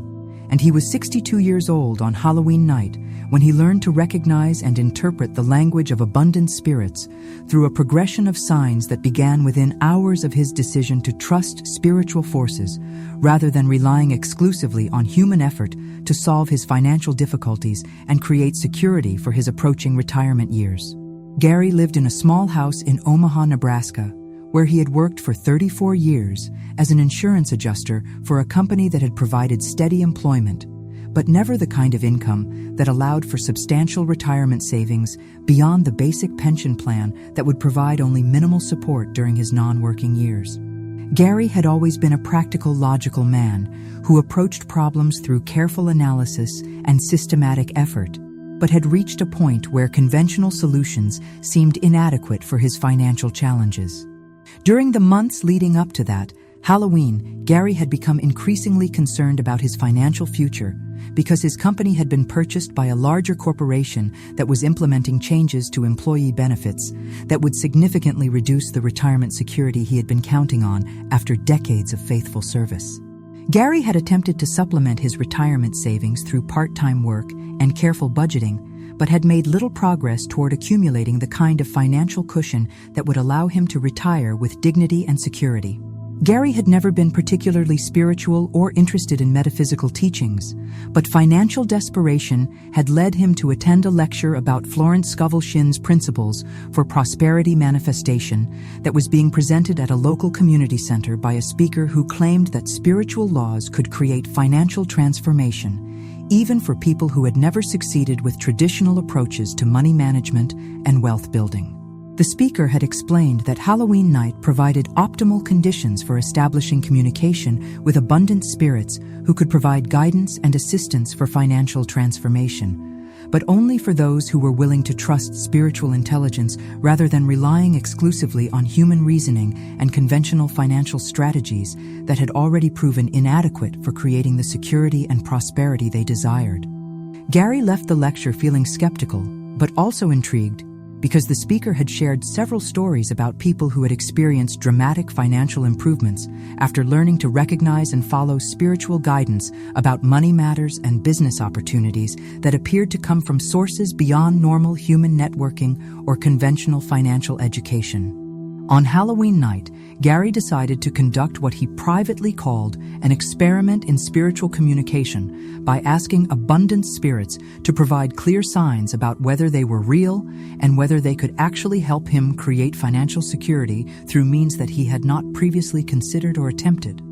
Gary felt somewhat foolish making this request, but his conventional approaches had failed, and he reasoned that he had nothing to lose by exploring alternatives that might prove more effective. Gary asked specifically for 3 signs that would appear within 72 hours and would be sufficiently obvious that even his logical, skeptical mind would have to acknowledge them as genuine spiritual communication rather than random coincidence or wishful thinking. Gary went to sleep that Halloween night with no particular expectations, but with genuine curiosity about whether anything unusual would occur during the following 3 days. On November 1st at exactly 9:43 in the morning, Gary found a silver dollar lying on the sidewalk outside his house in a location where he walked every morning but had never seen any coins before, despite living in the same house for 18 years and following the same morning routine for exercise and fresh air. Gary almost dismissed this as coincidence until he noticed that the silver dollar was dated 1924,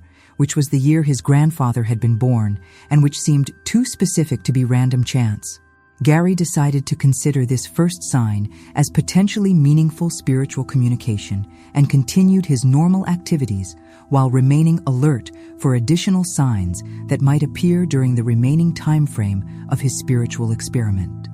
Gary had never paid particular attention to symbolic meanings or synchronistic events, but found himself noticing details and connections that he would normally have overlooked or dismissed as unimportant.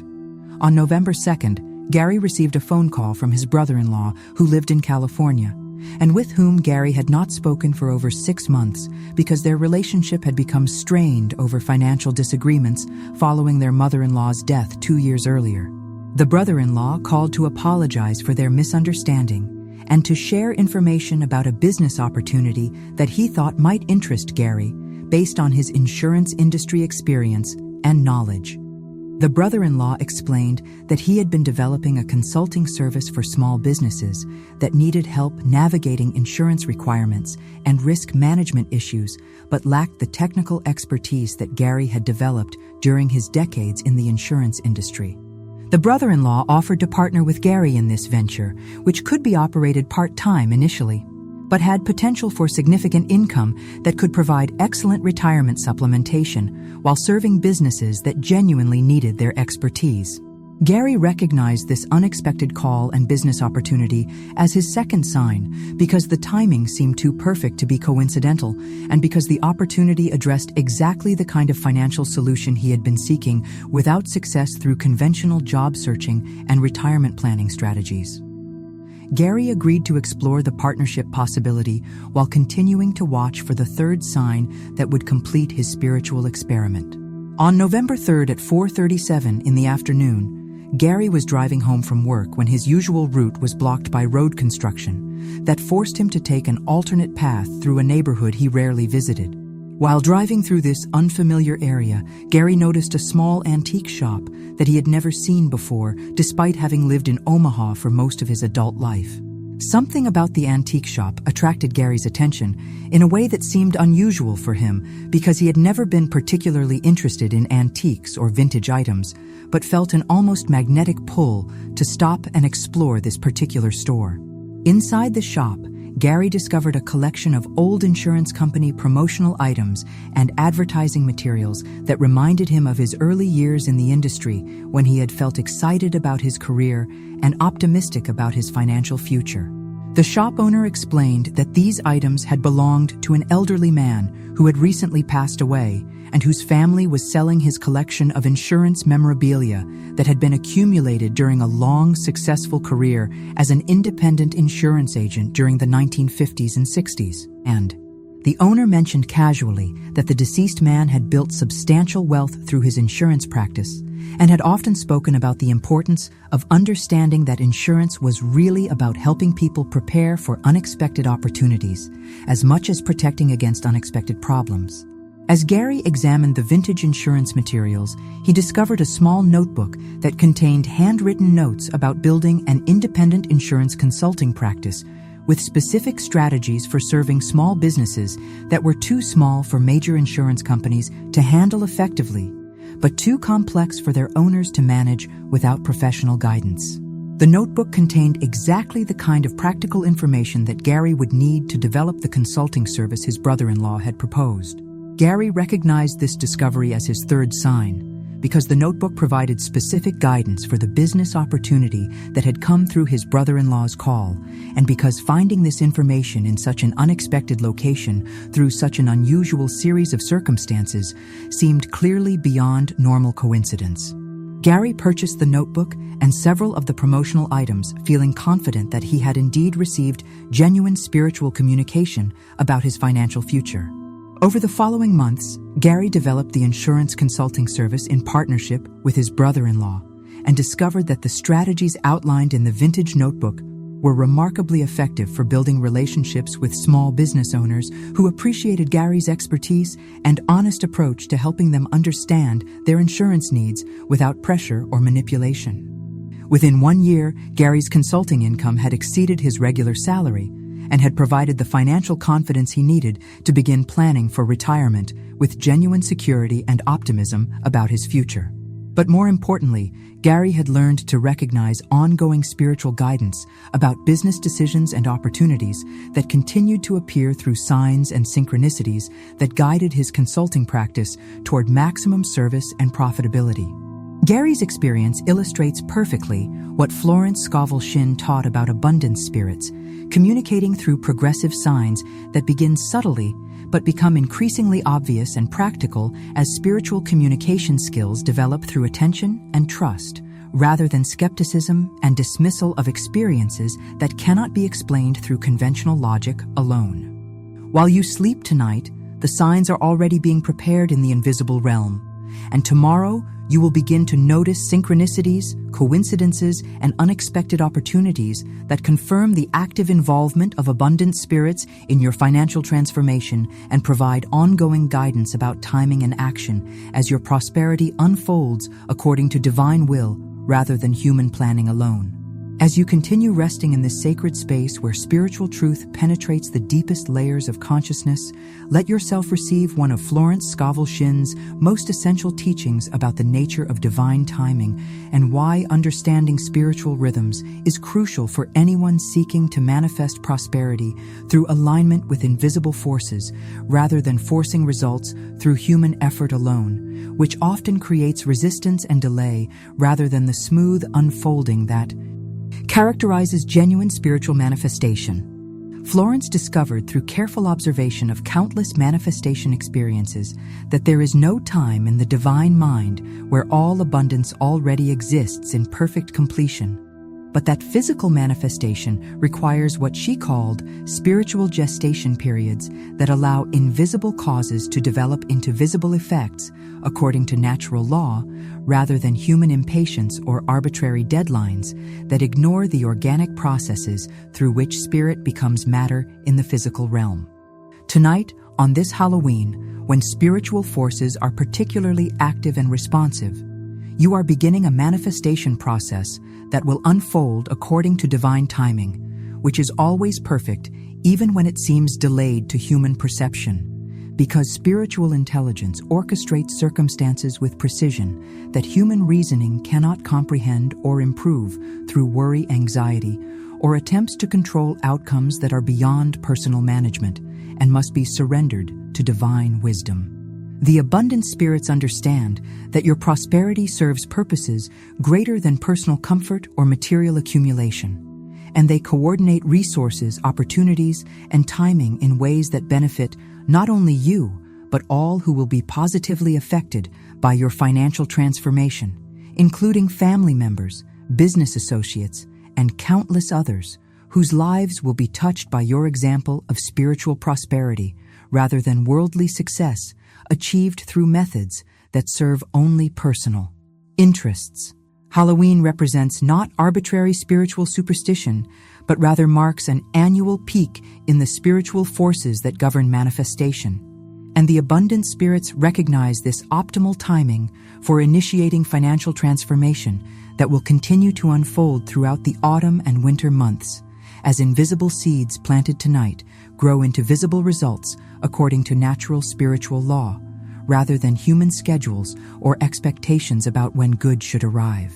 Let me share with you the extraordinary story of a woman whose name was Kathleen, and she was 61 years old on Halloween night, when she learned that divine timing operates with precision, that human reasoning cannot understand, but that spiritual surrender can access for miraculous results that appear exactly when needed, despite seeming delayed or unlikely, according to conventional expectations about how financial problems should be solved.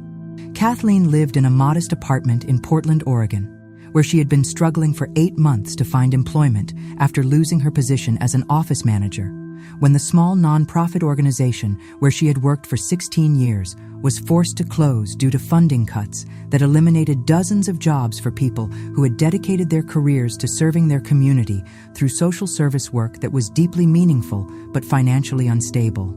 Despite having excellent references and proven administrative skills, Kathleen had been unable to find employment that would provide adequate income for someone her age who needed health insurance and retirement benefits, but was not yet eligible for Medicare or Social Security benefits that would supplement reduced earnings from part-time or temporary work that seemed to be the only opportunities available for people her age in a job market that favored younger workers. Kathleen had applied for over 200 positions during those 8 months and had received only a handful of interviews that led nowhere, despite her qualifications and genuine enthusiasm for contributing her skills and experience to organizations that could benefit from her administrative expertise and institutional knowledge about nonprofit operations and community service delivery systems. The financial stress of prolonged unemployment had begun affecting Kathleen's health and emotional well-being as her savings dwindled and her housing situation became increasingly precarious because unemployment benefits provided less than half the income she needed for basic living expenses in a city where housing costs had risen dramatically during recent years, while employment opportunities for older workers had actually decreased. By October, Kathleen had begun to feel hopeless about her employment prospects and had started considering radical alternatives, including selling her car and moving to a less expensive area where she knew no one and would have no support system but might be able to survive on reduced income from whatever work she could find, regardless of whether such work would provide health insurance or contribute toward retirement security. On Halloween afternoon, Kathleen attended a free lecture at the public library about spiritual approaches to career transition that featured a speaker who discussed Florence Scovel Shinn's teachings about divine timing and the importance of trusting spiritual intelligence rather than panicking when conventional solutions prove inadequate for complex life challenges that require divine intervention rather than human effort alone. The speaker explained that unemployment often represents what Florence called spiritual redirection rather than personal failure, and that financial challenges sometimes serve to redirect people toward opportunities that are more aligned with their spiritual purpose and natural gifts than the positions they have been seeking through conventional job search methods that focus on replacing what was lost rather than discovering what wants to emerge. The speaker continued that Halloween night provided optimal conditions for what Florence called surrendering to divine timing, which meant releasing anxiety about specific outcomes and deadlines while maintaining faith that spiritual intelligence was orchestrating circumstances for results that would exceed anything human planning could have arranged through personal effort and conventional approaches alone. That Halloween night, Kathleen decided to conduct what she called a spiritual experiment in divine timing by formally surrendering her job search anxiety to spiritual forces and requesting that abundant spirits guide her toward employment that would serve her highest good and the highest good of others, regardless of whether such employment matched her preconceived ideas about what her next position should involve or provide. Kathleen spoke aloud, saying, "I release all anxiety about timing and outcomes, and I trust that divine intelligence is preparing the perfect employment opportunity that will serve my highest good and allow me to contribute my gifts in ways that create prosperity for myself and benefit for others, and I surrender my timeline to divine timing, which is always perfect, even when I cannot understand the reasons for apparent delays." Kathleen went to sleep that Halloween night feeling more peaceful than she had felt in months, because surrendering her anxiety to spiritual forces had provided immediate relief from the constant worry and fear that had been dominating her thoughts and dreams throughout the months of unsuccessful job searching and increasing financial pressure. November passed without any employment opportunities, but instead of feeling discouraged, Kathleen found herself using this time for activities she had not had time for during her busy working years, including volunteering at a literacy program, where she discovered that she had natural teaching abilities that brought her tremendous satisfaction and that were deeply appreciated by adult students learning to read and write for the first time. December brought several job interviews, but none resulted in employment offers. And again, instead of feeling disappointed, Kathleen recognized that these interviews had provided valuable practice and had helped her clarify what type of work environment and organizational mission would be most fulfilling for her during this stage of her career, when she wanted her daily work to feel meaningful rather than merely financially necessary. January brought what appeared to be the perfect opportunity when Kathleen was offered a position with a nonprofit organization that served literacy students similar to those she had been working with as a volunteer, but the offered salary was significantly lower than what she needed for financial stability, and the organization seemed poorly managed in ways that suggested job security would be minimal, despite the appealing mission and work responsibilities. Kathleen felt torn between accepting employment that would provide some income but would likely prove financially inadequate and personally frustrating, or continuing to trust divine timing despite mounting financial pressure and well-meaning advice from friends and family members who thought she should accept any available employment rather than remaining unemployed while waiting for something better that might never materialize. On January 15th, Kathleen made the difficult decision to decline the nonprofit position because her intuition strongly suggested that accepting inadequate employment would prevent her from being available when the right opportunity appeared. And she realized that she had developed genuine faith in divine timing that allowed her to wait peacefully rather than accepting less than what her spiritual guidance indicated was coming. On January 16th at 11:47 in the morning, Kathleen received a phone call that would prove her faith in divine timing had been absolutely correct, despite months of apparent delay that had tested her trust in spiritual guidance beyond anything she had previously experienced during her generally conventional approach to career and financial management. The caller identified herself as the executive director of a newly formed educational foundation that had received a substantial federal grant to develop innovative literacy programs for adults in underserved communities. and that needed an experienced administrator who understood both nonprofit operations and adult education challenges to serve as program coordinator for this groundbreaking initiative. The director explained that Kathleen's resume had been forwarded by the literacy program where she had been volunteering,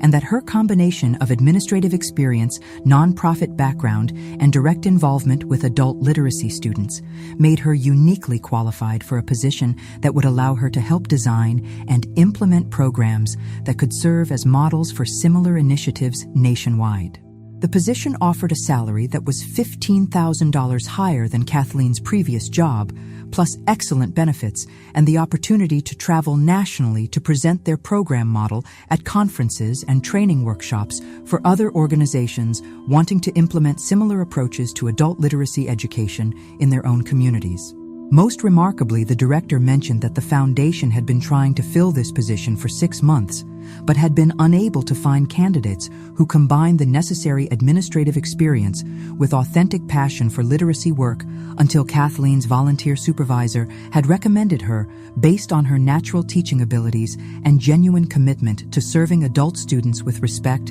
and encouragement. The timing had been perfect because Kathleen's volunteer work had demonstrated her gifts and passion for literacy education, while her unemployment had kept her available when the ideal position finally materialized through a connection that could never have been planned or arranged through conventional job search strategies, but that emerged naturally from following her authentic interests during the waiting period.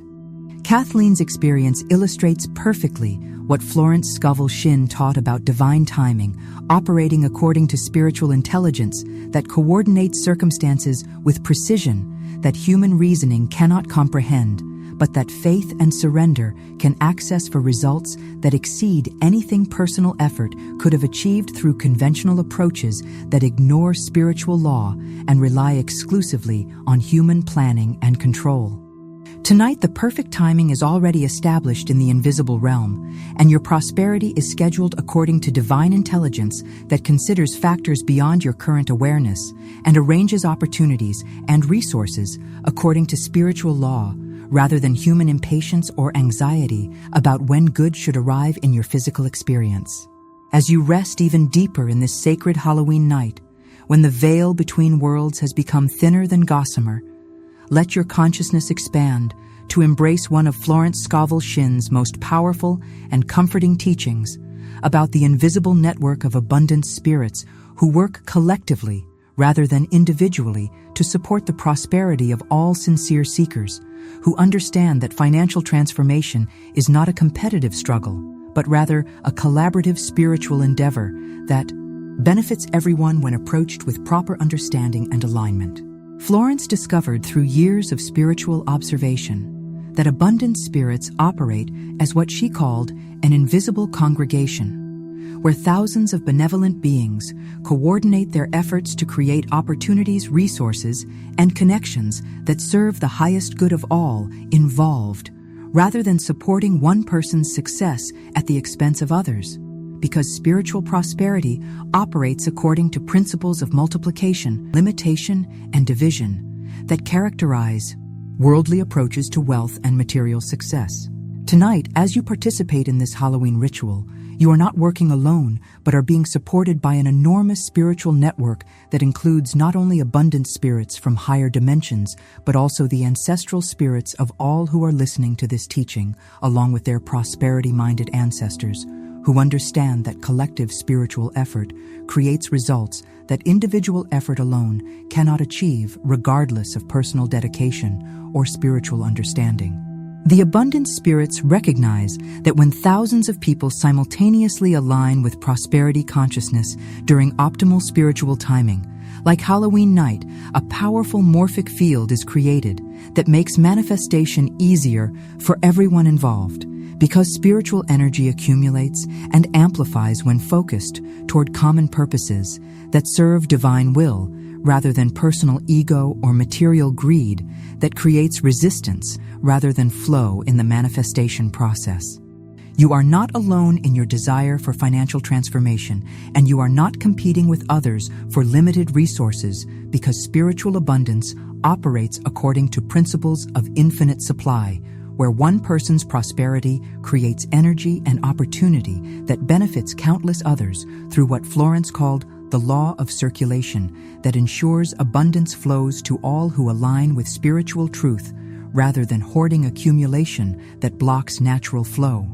Let me share with you the remarkable story of a man whose name was Paul, and he was 68 years old last Halloween when he discovered the power of collective spiritual support through an experience that demonstrated how abundant spirits work together with human allies to create financial transformation that serves not only individual needs, but also collective good in ways that multiply blessings for entire communities of people seeking prosperity through spiritual alignment. Paul lived in a small house in Charleston, South Carolina, where he had been facing foreclosure proceedings for 4 months after falling behind on mortgage payments when his wife's medical expenses had depleted their savings and forced him to choose between keeping their home and paying for her cancer treatments that were not fully covered by their Medicare supplement insurance plan. Paul had worked as a carpenter for 46 years and had always taken pride in his ability to provide for his family through honest, skilled labor.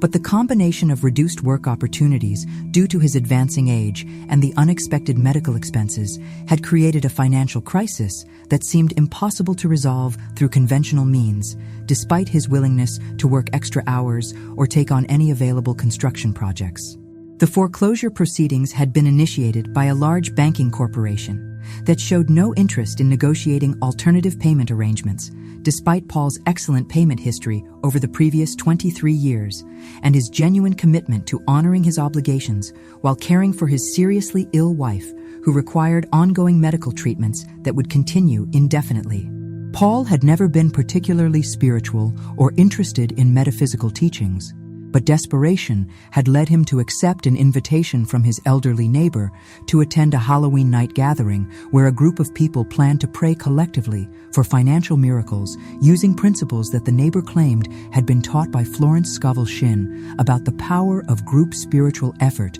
to create individual and collective prosperity.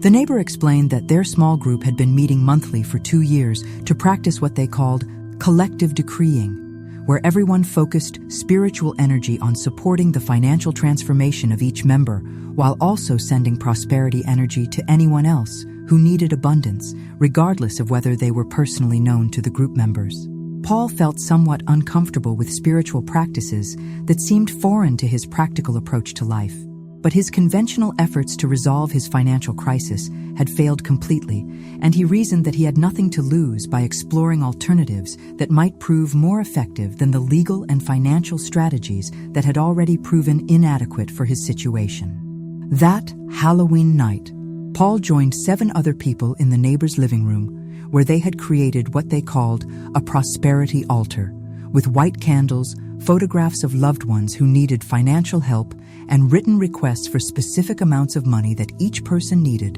to resolve their current financial challenges and create stability for the future.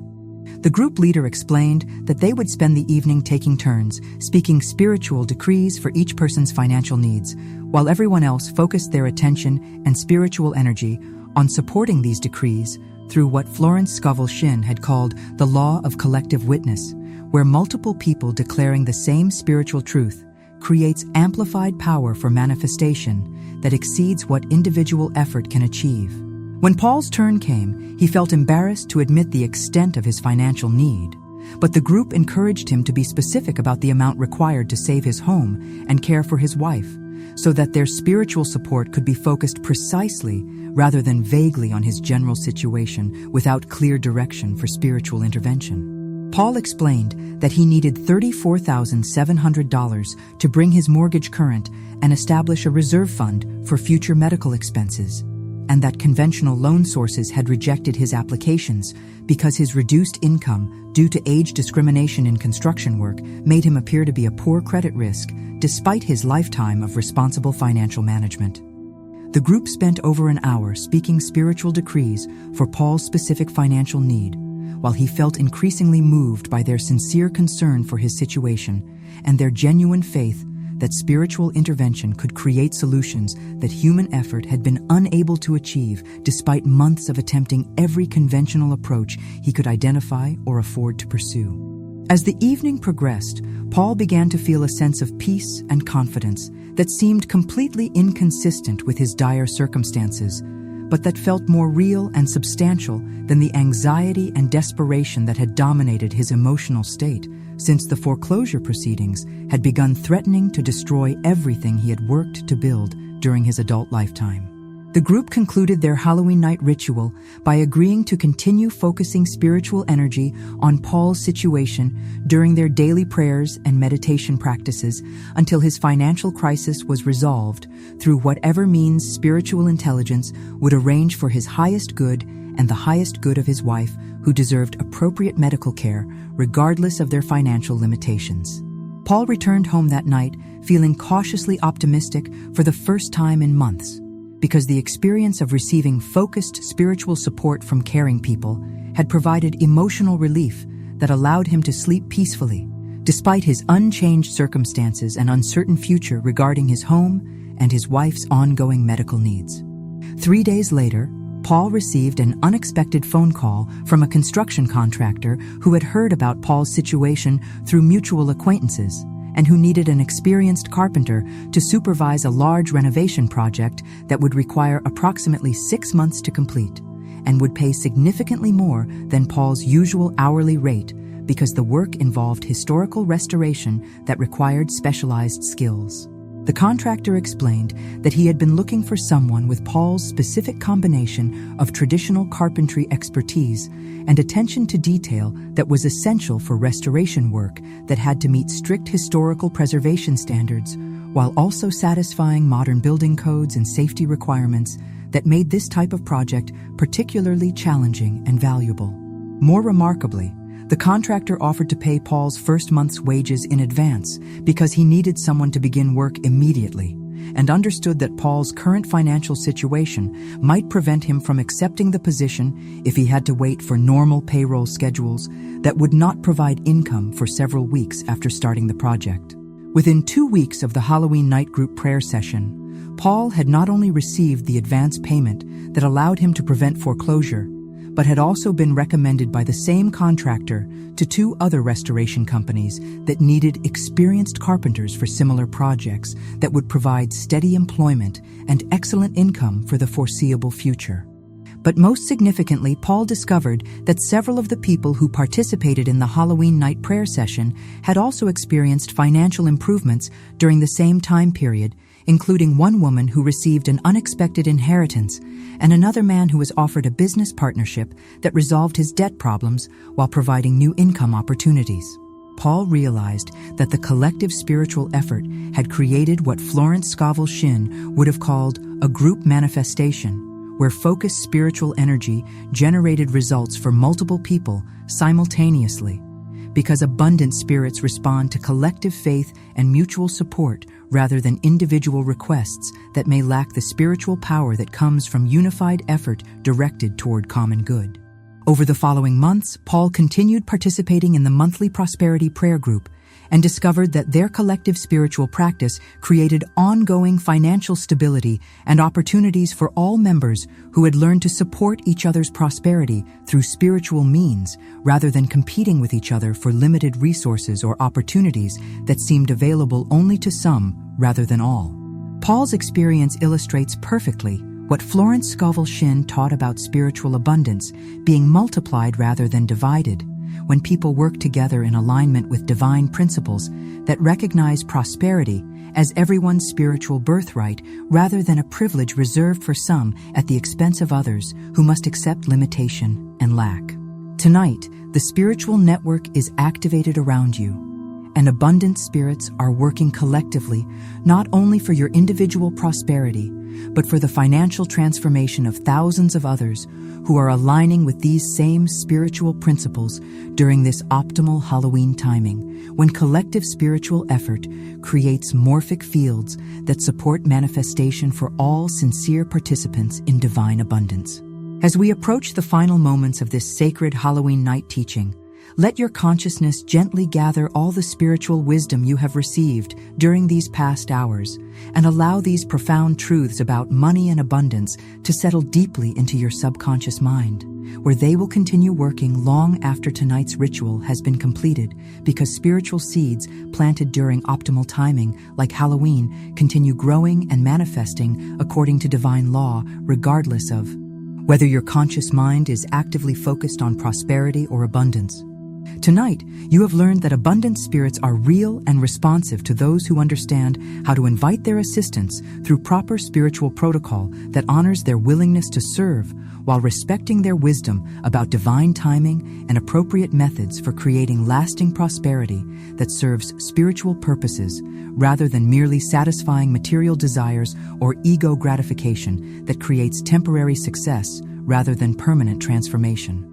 You have discovered that your words spoken with spiritual authority become decrees that command invisible forces to align with divine will as expressed through your voice, surrendered to spiritual purpose, and that Halloween night amplifies this power because the abundant spirits listen with heightened attention when the veil between worlds allows clear communication between physical and spiritual dimensions that normally require more effort to access.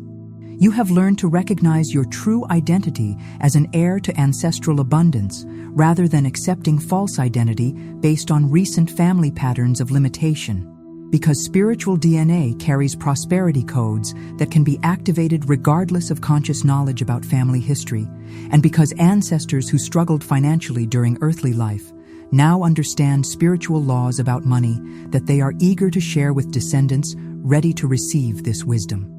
You have discovered that resistance to prosperity often stems from ancestral trauma and sacred vows that were made from love and protection rather than personal inadequacy, and that these spiritual contracts can be released through forgiveness and understanding rather than fighting against limitations that dissolve naturally when approached with compassion for the original loving intention behind inherited patterns of fear and scarcity.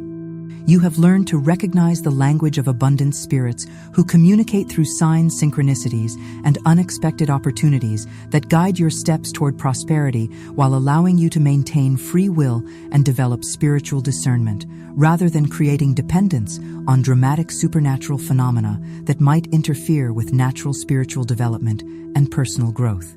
You have understood that divine timing operates according to spiritual intelligence that coordinates circumstances with precision beyond human comprehension, but accessible through faith and surrender, that allows spiritual law to work without interference from anxiety, impatience, or attempts to control outcomes that must be left to divine wisdom for optimal results. And you have discovered that you are supported by an invisible network of abundant spirits, ancestral wisdom, and fellow seekers who work collectively to create prosperity for all rather than competing for limited resources, because spiritual abundance operates according to principles of multiplication and circulation that ensure everyone can prosper when aligned with divine truth rather than worldly approaches that create separation and limitation. Now let me share with you the most powerful story of all, which illustrates how all these spiritual principles can work together to create financial transformation that seems impossible to human reasoning, but that becomes inevitable when consciousness is properly aligned with spiritual law and surrendered to divine intelligence that operates with love and wisdom beyond anything human effort alone can achieve. Her name was Pamela, and she was 63 years old on Halloween night last year when she faced what appeared to be complete financial destruction that threatened not only her own survival, but also her ability to care for her disabled adult daughter, who depended entirely on Pamela's support for all daily living needs, including medical care, housing, and basic necessities that required substantial monthly expenses. Pamela lived in a small rental house in Tucson, Arizona, where she had been struggling for 3 years to maintain stability after losing her position as a social worker when budget cuts eliminated her job, along with dozens of others who had dedicated their careers to serving vulnerable populations through government programs that were constantly threatened by political changes and funding reductions that ignored human needs in favor of short-term economic considerations. The financial pressure of supporting herself and her daughter on unemployment benefits and temporary work had forced Pamela to exhaust her savings-use credit cards for basic expenses and fall behind on rent, utilities, and medical bills that accumulated faster than her reduced income could address, despite her desperate efforts to find stable employment that would provide adequate income for their essential needs. By October of that year, Pamela was facing eviction within 30 days medical care termination for her daughter and the possibility of having to surrender her daughter to state care because she could no longer provide appropriate support, despite 28 years of devoted caregiving that had been the central focus and greatest joy of her adult life since her daughter's birth with disabilities that required constant attention and advocacy. Pamela had always been a deeply spiritual person who found strength through prayer and faith during difficult times. But this crisis seemed beyond anything spiritual intervention could resolve, because the practical requirements of caring for her daughter demanded specific amounts of money for rent, medical care, and daily support services that could not be replaced by faith alone, regardless of how sincere her spiritual beliefs might be. On Halloween afternoon, Pamela was sitting in her kitchen, surrounded by final notices and medical bills, while trying to decide whether to contact social services about temporary care for her daughter, when her phone rang with a call from an elderly woman she had never met who identified herself as someone who had attended the same church that Pamela's grandmother had belonged to 50 years earlier. The caller explained that Pamela's grandmother had been a beloved member of their congregation, who had often spoken about her granddaughter who was dedicating her life to caring for a special needs child with tremendous love and sacrifice that demonstrated the kind of spiritual devotion that made other church members feel inspired to live their own lives with greater purpose and compassion for those in need. The elderly woman continued that their church had maintained a special fund for emergency assistance that had been established decades earlier by members who wanted to honor Pamela's grandmother's memory, by helping people who demonstrated the same kind of selfless service to others that had characterized her grandmother's entire life, and that had been remembered with deep affection by many people whose lives she had touched. The caller said that church members had been looking for an appropriate way to use these memorial funds for several years and had recently learned about Pamela's situation through mutual acquaintances who knew about her financial struggles and her devoted care for her daughter that continued despite circumstances that would have overwhelmed many people with less spiritual strength and determination. The church wanted to provide Pamela with sufficient financial assistance to stabilize her housing situation and ensure continued medical care for her daughter, while also helping her establish a small business that would allow her to earn income while remaining available to provide the caregiving that her daughter required, and that Pamela was uniquely qualified to provide with love and expertise developed through years of experience. That Halloween night, Pamela participated in a phone conference with 7 church members who had contributed to a fund that totaled $47,000 that they wanted to give to Pamela as an outright gift rather than a loan, because they understood that her service to her daughter represented the kind of spiritual ministry that deserved community support rather than additional financial burden that would increase her stress rather than relieving it. The church members had also researched business opportunities that would be suitable for someone in Pamela's situation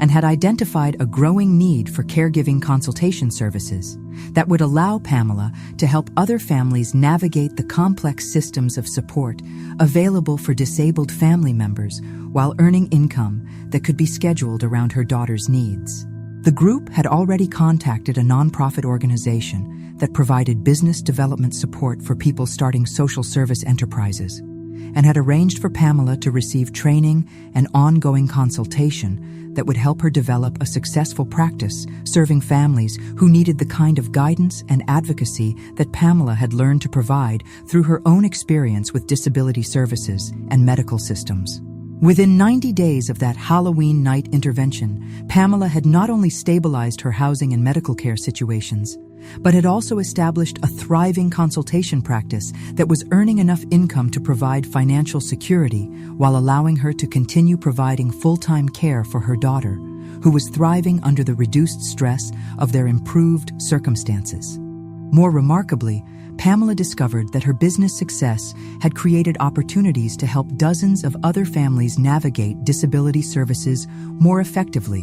while also connecting with other caregivers who provided mutual support and encouragement that enriched both her professional work and personal life in ways that transformed her crisis into a foundation for service that would never have been possible without the financial transformation that had seemed impossible just months earlier. Pamela's story demonstrates how all the spiritual principles taught by Florence Scovel Shinn can work together when circumstances require intervention that exceeds what individual effort can achieve. But that becomes possible when consciousness is aligned with divine love and surrendered to spiritual intelligence that operates through human hearts and hands to create miracles that serve the highest good of all involved. The spiritual transformation that began for Pamela on Halloween night illustrates perfectly how abundant spirits work through human allies to create financial solutions that serve love rather than greed, and that multiply blessings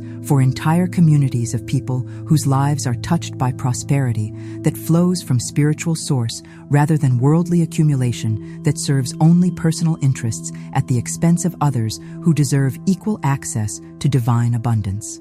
And now you receive the same spiritual seal that Pamela received, because the abundant spirits recognize your readiness to receive prosperity that will serve not only your personal needs, but also the needs of others whose lives will be blessed by your example of spiritual abundance rather than worldly success that creates separation rather than unity among those who understand that true prosperity comes from alignment with divine love rather than human effort alone.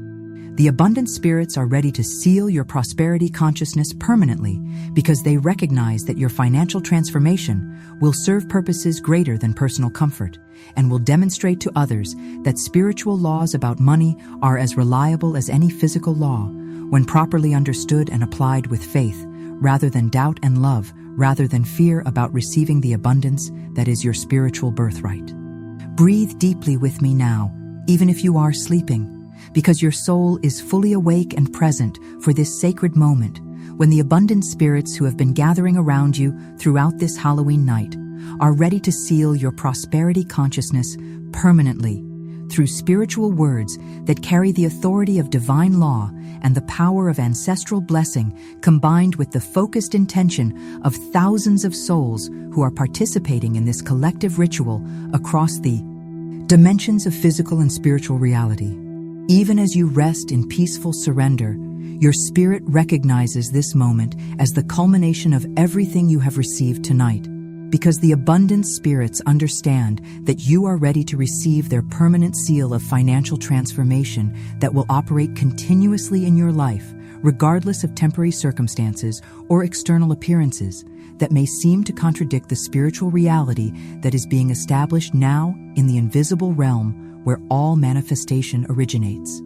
Your ancestors, who understood prosperity, are present in this sacred space, and they offer their blessing and support for your financial transformation, because they recognize that your prosperity will heal generational patterns of limitation while establishing new patterns of abundance that will flow to future generations who will inherit prosperity consciousness rather than scarcity consciousness as their spiritual birthright and family legacy. Feel their presence surrounding you with love and protection, because they have waited lifetimes for someone in your family line who would be ready to receive and anchor spiritual abundance that serves divine purpose rather than personal ego, and that creates blessing for others rather than separation from those who have not yet discovered their own capacity for spiritual prosperity that waits within every human soul. They have gathered here tonight, along with abundant spirits from higher dimensions and the prosperity-focused intentions of thousands of fellow seekers who understand that collective spiritual effort creates results that individual effort alone cannot achieve, because spiritual energy multiplies when focused toward common purpose that aligns with divine will for universal abundance rather than limited resources that must be competed for or hoarded against future scarcity. Take 3 deep breaths with me now, allowing each breath to carry away any remaining doubt or fear about your worthiness to receive abundance, while drawing in the absolute certainty that prosperity is your spiritual birthright and that divine intelligence has already arranged all circumstances necessary for your financial transformation according to perfect timing that serves your highest good and the highest good of all who will be blessed by your example of spiritual abundance. First breath drawing in divine worthiness and releasing all doubt about your right to prosper according to spiritual law rather than human judgment about who deserves abundance and who must accept limitation based on external circumstances or past experiences that have no power over your spiritual capacity to receive unlimited good from divine source that recognizes only your willingness to serve love through your prosperity. Second breath, drawing in ancestral blessing and releasing all inherited patterns of financial fear or limitation that may have affected your family line for generations. Because tonight these patterns are being dissolved through forgiveness and understanding that transforms ancient wounds into sources of wisdom and strength that support your prosperity rather than blocking it through unconscious loyalty to suffering that no longer serves spiritual growth. Third breath, drawing in collective support from abundant spirits and fellow seekers while releasing all sense of being alone in your desire for financial transformation. Because you are surrounded by invisible allies who work continuously to support your prosperity through guidance opportunities and resources that appear according to divine timing rather than human schedules that ignore spiritual law about manifestation requiring proper preparation and alignment. Now receive the word seal of the abundant spirits spoken through my voice, but carrying the authority of divine law that operates beyond human opinion or circumstances. Because spiritual truth creates reality according to principles that function consistently for all who align with them, regardless of previous experience with prosperity or current appearance of limitation, that dissolves naturally when consciousness is transformed through spiritual understanding. Ancient abundance flows through me now,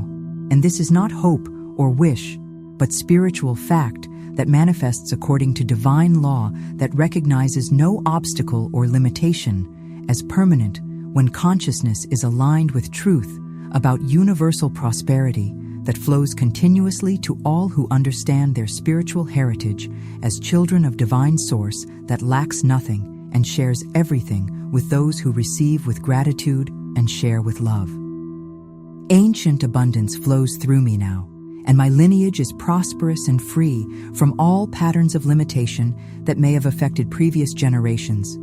because spiritual healing works backward and forward in time to transform family patterns into family blessings that multiply rather than diminish as they flow through generations of descendants who inherit wisdom rather than wounds from their ancestral line. Ancient abundance flows through me now,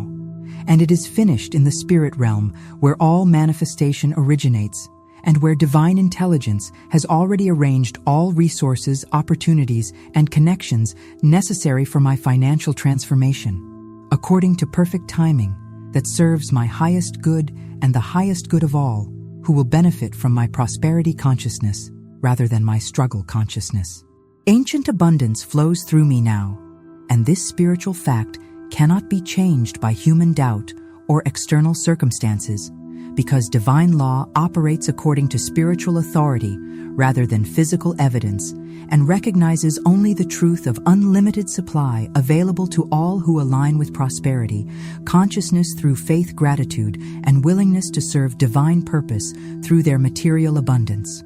Ancient abundance flows through me now, and the abundant spirits seal this truth permanently in my consciousness, where it operates continuously to attract opportunities, resources, and connections that support my financial transformation, regardless of whether my conscious mind is focused on money, because subconscious alignment with spiritual truth creates automatic manifestation according to divine will. Ancient abundance flows through me now, and this decree carries the authority of ancestral blessing, spiritual law, and collective intention that cannot be revoked by human fear or overcome by temporary circumstances that have no power over spiritual reality, where my prosperity already exists in perfect completion, waiting only for physical manifestation according to divine timing that is always perfect. Now receive the identity decree that establishes permanently your true spiritual nature as heir to generational wealth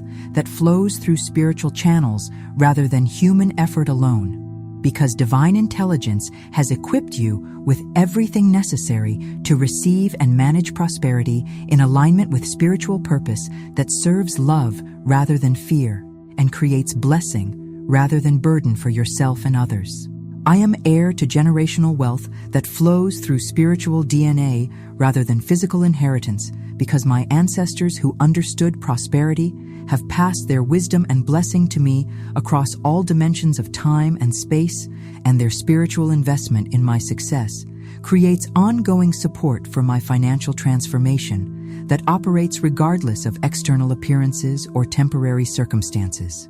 I am heir to generational wealth and prosperity. Spirits work through me to create opportunities and connections that serve my highest good, while blessing others whose lives are touched by abundance that flows from spiritual source rather than worldly accumulation that serves only personal interest, because divine prosperity multiplies when shared rather than diminished when given freely to those in need. I am heir to generational wealth, and it cannot be otherwise because spiritual law recognizes my divine nature as source of unlimited abundance rather than human nature as recipient of limited resources. And this truth operates continuously in my experience, regardless of whether my conscious mind understands or believes, because spiritual reality transcends human opinion about what is possible or appropriate. I am heir to generational wealth that manifests through divine grace rather than human effort alone, because spiritual intelligence coordinates all aspects of my financial transformation according to wisdom that exceeds human planning and creates results that serve purposes greater than personal comfort or material accumulation, while ensuring my needs are met abundantly. I am heir to generational wealth and prosperity. Consciousness flows through my thoughts, words, and actions automatically, because my spiritual identity has been activated and sealed by abundant spirits who recognize my readiness to receive and share divine abundance in ways that demonstrate spiritual law rather than worldly values about money and success. I am heir to generational wealth, and this identity cannot be changed by human circumstances or removed by external conditions, because it represents spiritual truth about my divine nature that exists beyond physical reality and manifests through physical reality according to divine will, rather than human control or understanding about how abundance should appear or when it should arrive. And so it is sealed by the ancestors who bless your prosperity, and so it remains across all realms of existence where spiritual law operates continuously. And so it cannot be undone by human doubt or overcome by temporary circumstances that have no authority over spiritual truth about your divine heritage as heir to unlimited abundance that flows from source rather than human effort. And so, it is sealed by abundant spirits who commit their support to your financial transformation. And so it remains permanent in your consciousness, where it operates automatically to create prosperity that serves divine purpose. And so it cannot be revoked by fear or diminished by external appearances that ignore spiritual reality, where your abundance already exists in perfect completion.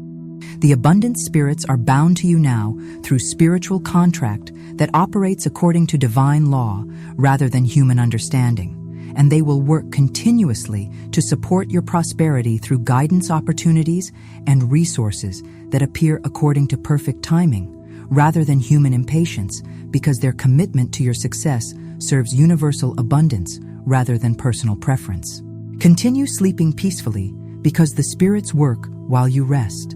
and their intervention in your financial reality requires no conscious effort or understanding from you, because spiritual law operates automatically when consciousness is properly aligned through surrender rather than control, and faith rather than doubt about divine capacity to create miracles through ordinary circumstances. The spirits work while you rest, and when you wake on November 1st, you will be different, not because something external has changed, but because your spiritual identity has been activated and sealed permanently as heir to generational wealth that manifests according to divine timing rather than human schedules, but with absolute certainty, because spiritual law operates consistently for all who align with truth. You remembered tonight that you are prosperous by birthright rather than effort, and that abundance flows through spiritual channels rather than human struggle. And this remembering cannot be forgotten, because it represents truth about your divine nature that exists beyond human experience of limitation or lack, that dissolves naturally when consciousness is transformed through spiritual understanding. Rest now under ancestral protection and spiritual guidance, because the ritual is complete and the seal is permanent, and your prosperity unfolds according to divine will that serves your highest good and the highest good of all whose lives will be touched by your example of spiritual abundance rather than worldly success that creates separation rather than unity among divine children who share one source of unlimited good. The ritual is complete, and ancient abundance flows through you now and always, because this is spiritual truth that operates beyond human time and space and manifests in your physical experience according to divine timing that is always perfect, even when it appears delayed to human impatience that ignores spiritual wisdom about manifestation, requiring proper preparation and alignment with divine will rather than personal desire alone. Ancient abundance flows, and it is finished, and it cannot be otherwise, because divine law has been spoken through your voice and sealed by spiritual authority that recognizes no limitation as permanent and no lack as real, because all abundance exists in unlimited supply, available to all who understand their spiritual heritage as children of divine source that lacks nothing and shares everything with those ready to receive.